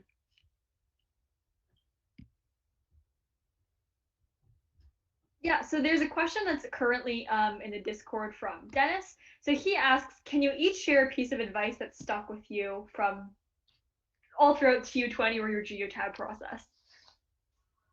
Yeah, I guess I can go first. For me, coming into as like we've mentioned multiple times, we really didn't have that much experience with software development. So for me, whenever I had a question or a concern, I was always a little hesitant to actually ask like for help or for like a solution to the problem, because I thought maybe this is a really simple question and I'm missing something here. So I'd always try to solve the issue beforehand. But after learning like the benefits of reaching for help and really how helpful our manager and the other people on our team were, I realized that there's really no downside to asking for help and asking for that extra guidance, because you'll end up learning something at the end rather than trying to struggle and figure out the problem on your own. So for me, my greatest, like the piece of advice that stuck with me was um, to always be willing to improve and ask others for help. I can share mine next. So something that I think really stuck with me was from someone who was helping us out on the campus career side. Her name was Michelle. So she sort of was constantly telling us this one thing about like never really undersell yourself. So I feel like going into it, we were constantly like, oh, we're grade 10 students. We don't know how much we can really accomplish in this project. We'll try our best with, I guess, our limited knowledge. But honestly, just going in, even to something that you really know nothing about, but like if you have that willingness to learn, you need to show that you're able to do it and that like you're going to put in that much more work to make it happen. So just never really undersell yourself based on your age or your experience in a certain field. Obviously, I guess you need like some experience in some places, but I mean like mainly the age part is what I'm saying is like just because you're young doesn't mean you can't accomplish just as much as any other student. For me next, something that the team kept hearing at the actual Tech 2020 Cup, one of our major feedback points was to think more about the user. And I don't know, I think we had to cut it out for time, but we had the original demo that we had for the Tech 2020 Cup. And although we can't really share it to you right now, there were definitely a lot of differences. And I think a major thing that we changed at Geotab from when we were actually preparing at the Cup, and this was advice given to us by the judges, is to put yourself in the shoes of the user. Like, how would you feel if you were using this app? What would you want to see? What features? How would you want it to look? That's something that we try to focus on every step of the way. At Geotab, we were always talking about it with our manager Mark and another person on our team, JK.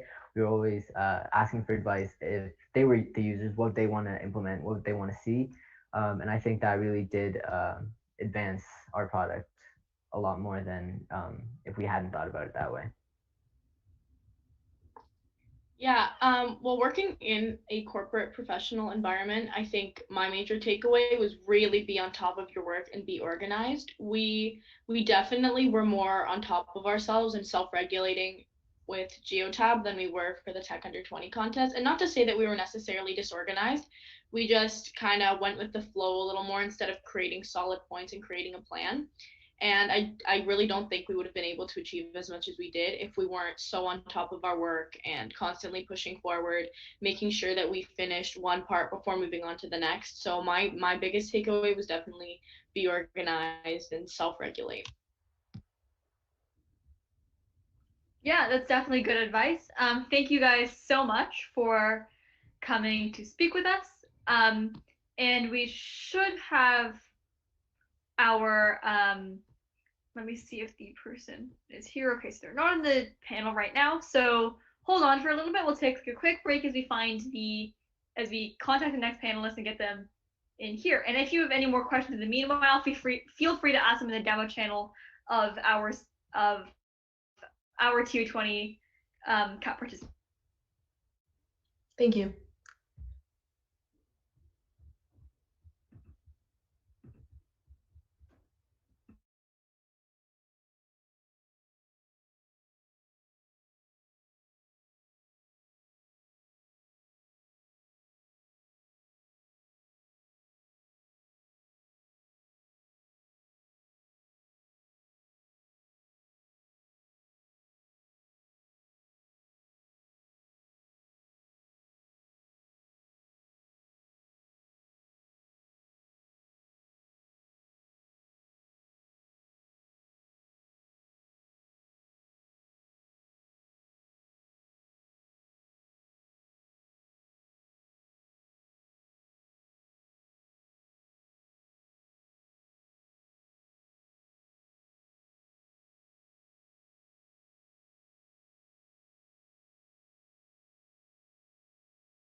guys, sorry for the delay there. We had a little bit of a scheduling conflict in the back. But now that it's solved, and now we have our members from Green ProTech here to present their TU20 Cup winning idea. So Nicholas Myers, Rishi Iyer, Ethan Hong will be talking about Green ProTech. So yeah, take it away, guys.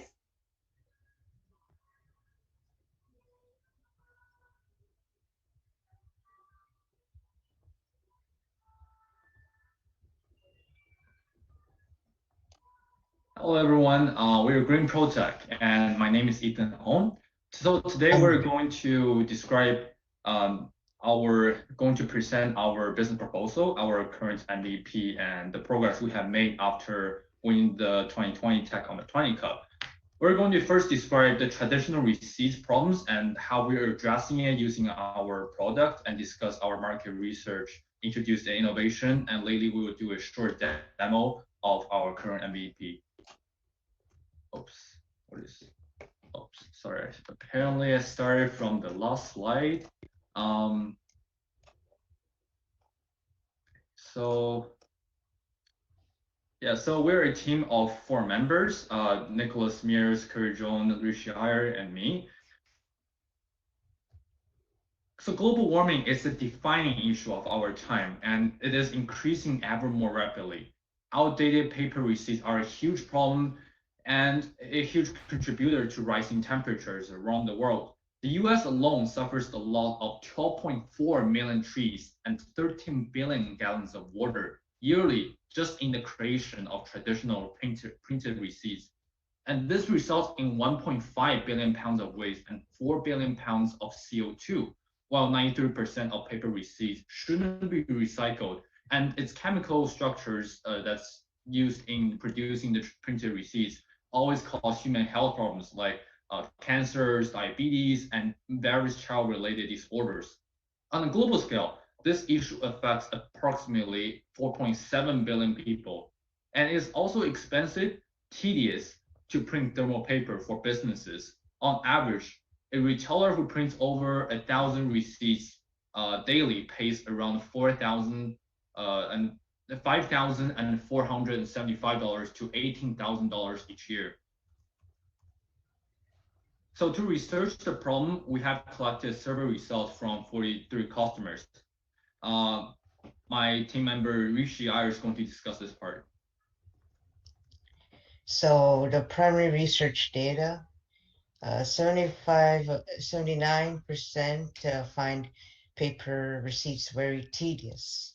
More than 30 minutes or more on organizing receipts for tax reduction purposes. And 37 consumers lose their paper receipts all the time, and 24% very often. And now we're delighted to present Receipt. It has an app which digitizes receipts and they get stored and organized. It also acts as a personal expense tracker and provides spending records. It also has a QR scanning machine which scans QR codes generated from the app to transfer the digital receipts to users' profiles. For our target market, the app we target to mainly adults, 18 plus adults of all genders and income levels, as they will be provided with the convenience and the time efficiency on handling digital receipts. For the QR scanning machine, we target to businesses, mainly the retail and hospitality industry, as they seek for user-friendly, cost-efficient, and corporately responsible products.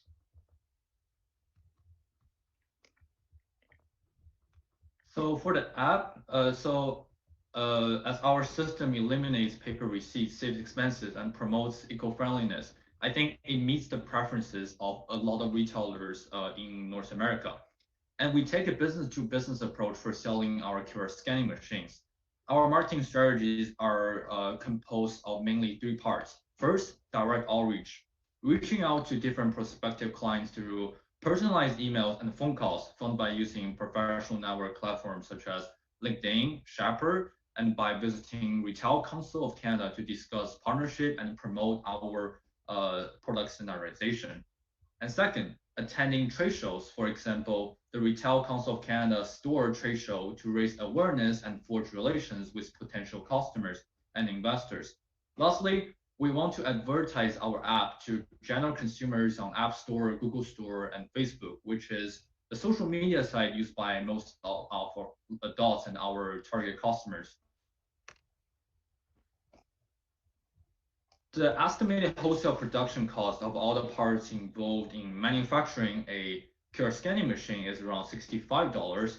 And we are planning to, right now we're considering a subscription-based pricing model where there's an annual subscription fee for using our QR scanning machines and our software. And this varies from $199 to $4,000 each year for the annual subscription fee. It depends significantly on the business's side, on our customer businesses side. For example, $5,499 is the price we have made for large businesses like Walmart. And always remember that each store pays up to $18,250 on paper receipts each year. So this is a revolutionary price that both improves businesses' customer relations while saving expenses. And estimated yearly maintenance cost for this QR scanning machines is estimated to be $10. The yearly electricity cost is around $3.88. So after winning the Tech Under 20 Cup, we have made a lot of progress and improvements to our business proposal.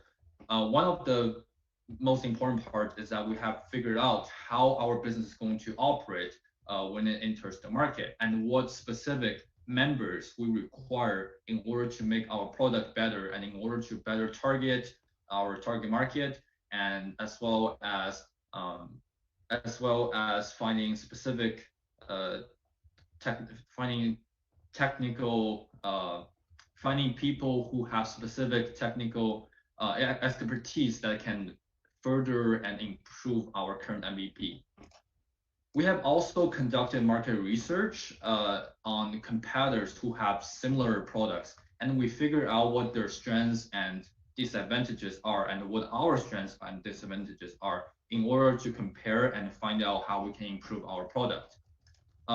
We also made specific steps of what we can do for our current business operations. Examples include obtaining funding and reaching out to local publications, reaching out to local businesses, retailers who might be interested and ask for their validations of our current product and business. So right now, Nick is going to do a demo of our current MVP and how we have improved its features since the cut. All right. So hello, everyone. My name is Nicholas Myers, and I am one of the founders of Green Protech. So since our last encounter with the Tech Under 20 team, we have made some significant modifications to the device itself. So I'm just gonna lower my camera down just so everyone can see this better. But it's not gonna work that well. Okay. Basically, what we have now developed is what this is here is it is the e-receipt reader, but now it has implemented NFC capability, meaning that now if it were to be applied in today's world with the pandemic and everything going on, this would be an excellent substitute for receipt printers as it's now contactless. So essentially, I gotta screen share for a second. So yes, with our current setup right now, we have a POS system that is just booting up.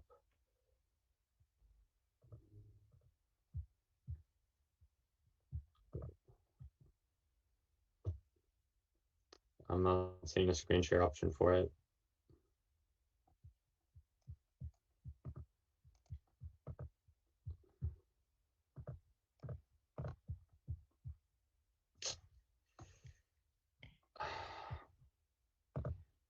Okay. We don't have a screen share option for it, but essentially we have a POS system that we are now able to print receipts to the actual device itself. Yeah. Let's see.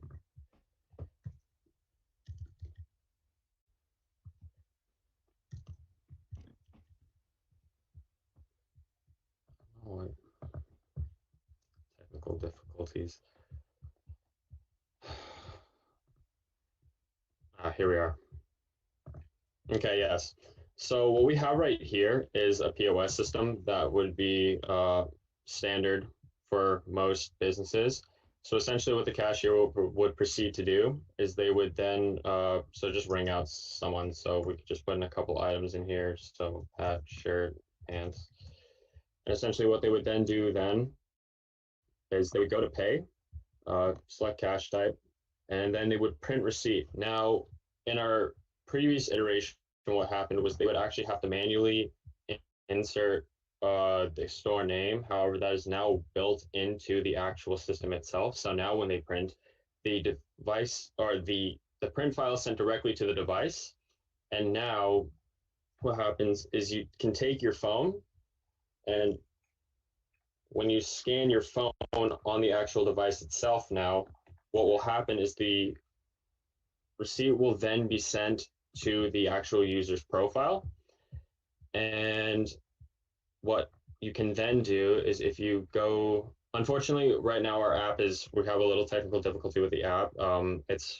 Was working earlier today, but now it's not registering the actual receipt itself. But if you come here to the database, you can see that within right here, the receipt file would show up in the database, and then that would be accessible from the app within the phone. So, yeah, unfortunately, the app is currently down right now. But ultimately, that would be our demo. Mm-hmm.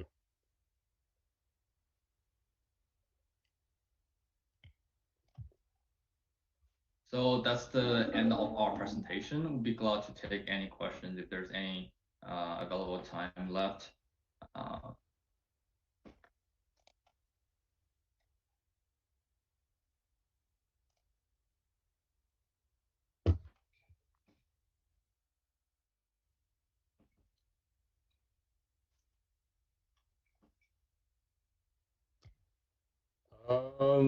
Like the challenge in general, or just okay. Ethan, you want to take this one? I thought you'd be able to provide lots of insights about some of the programming challenges that. I mean, yeah, there were programming challenges when it came to like having to learn how to do certain aspects of the actual device itself, because you had to, at least in a first iteration, you had to learn how we had to learn things like socket programming and how to implement Python and how to have things like OpenCV be able to read QR codes and all that. So there were those kinds of challenges that we had to overcome in the technical aspect of it. And then I think overall, when it came to actual like teamwork and all that, considering that we all had school going on and that it came down to really having to like communicate well with everyone. So coming up with schedules of when to meet and all that to actually be able to like delegate who has to do what and where and how. So I think those were some of the biggest challenges that we had to overcome. And if anyone wants to add anything. That's pretty much it for the challenges.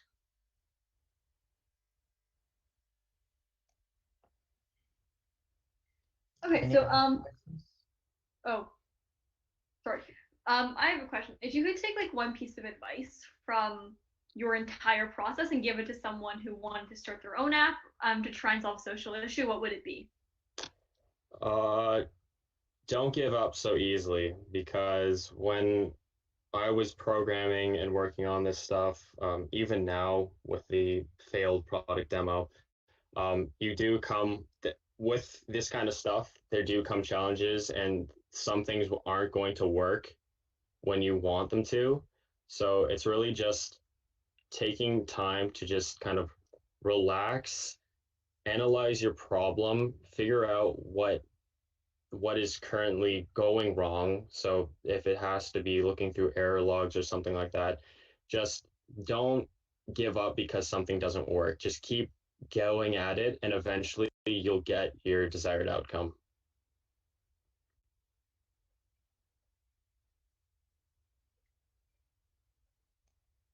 Cool. Sounds good. Marcos, did you have a question?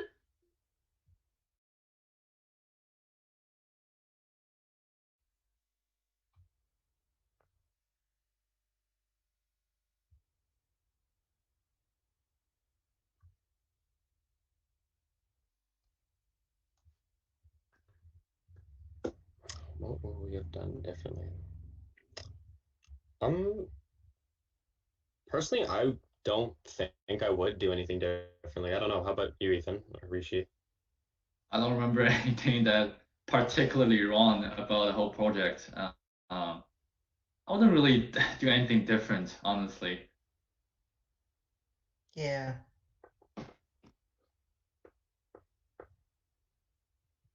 Cool. Cool. So yeah, I think it's like ideal to like have self-confidence, especially when you guys have clearly made such a successful like product. And even though there's like obviously technical difficulties, what doesn't have technical difficulties? This event that is on a platform we didn't design had technical difficulties. So yeah, all right.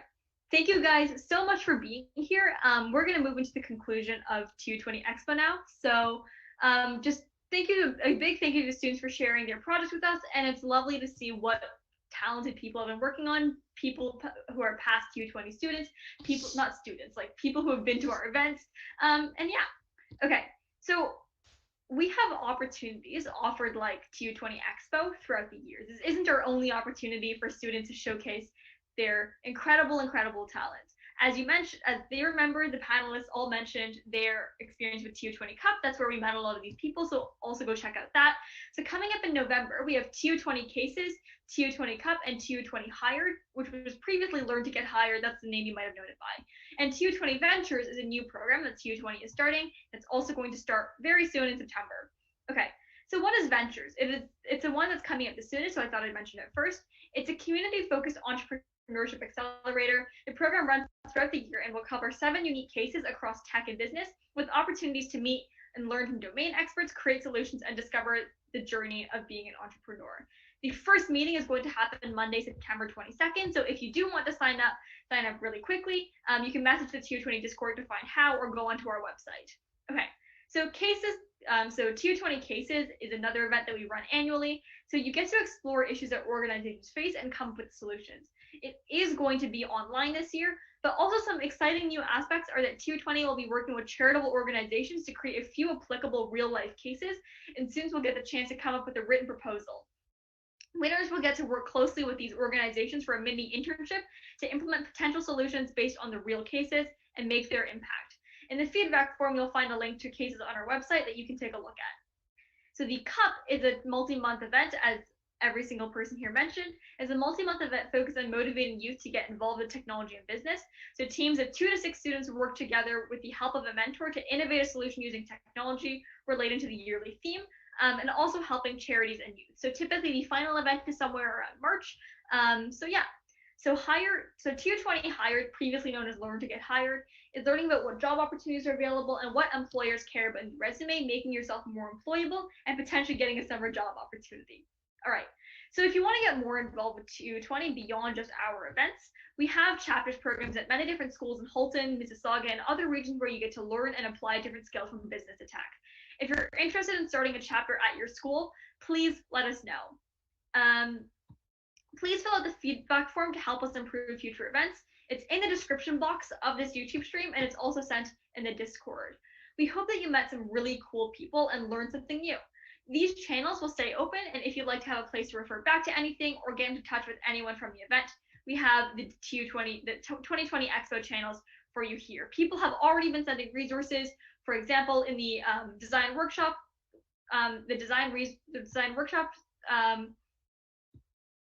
space, there's already been a place for people to send their resources, so we encourage you to check those out.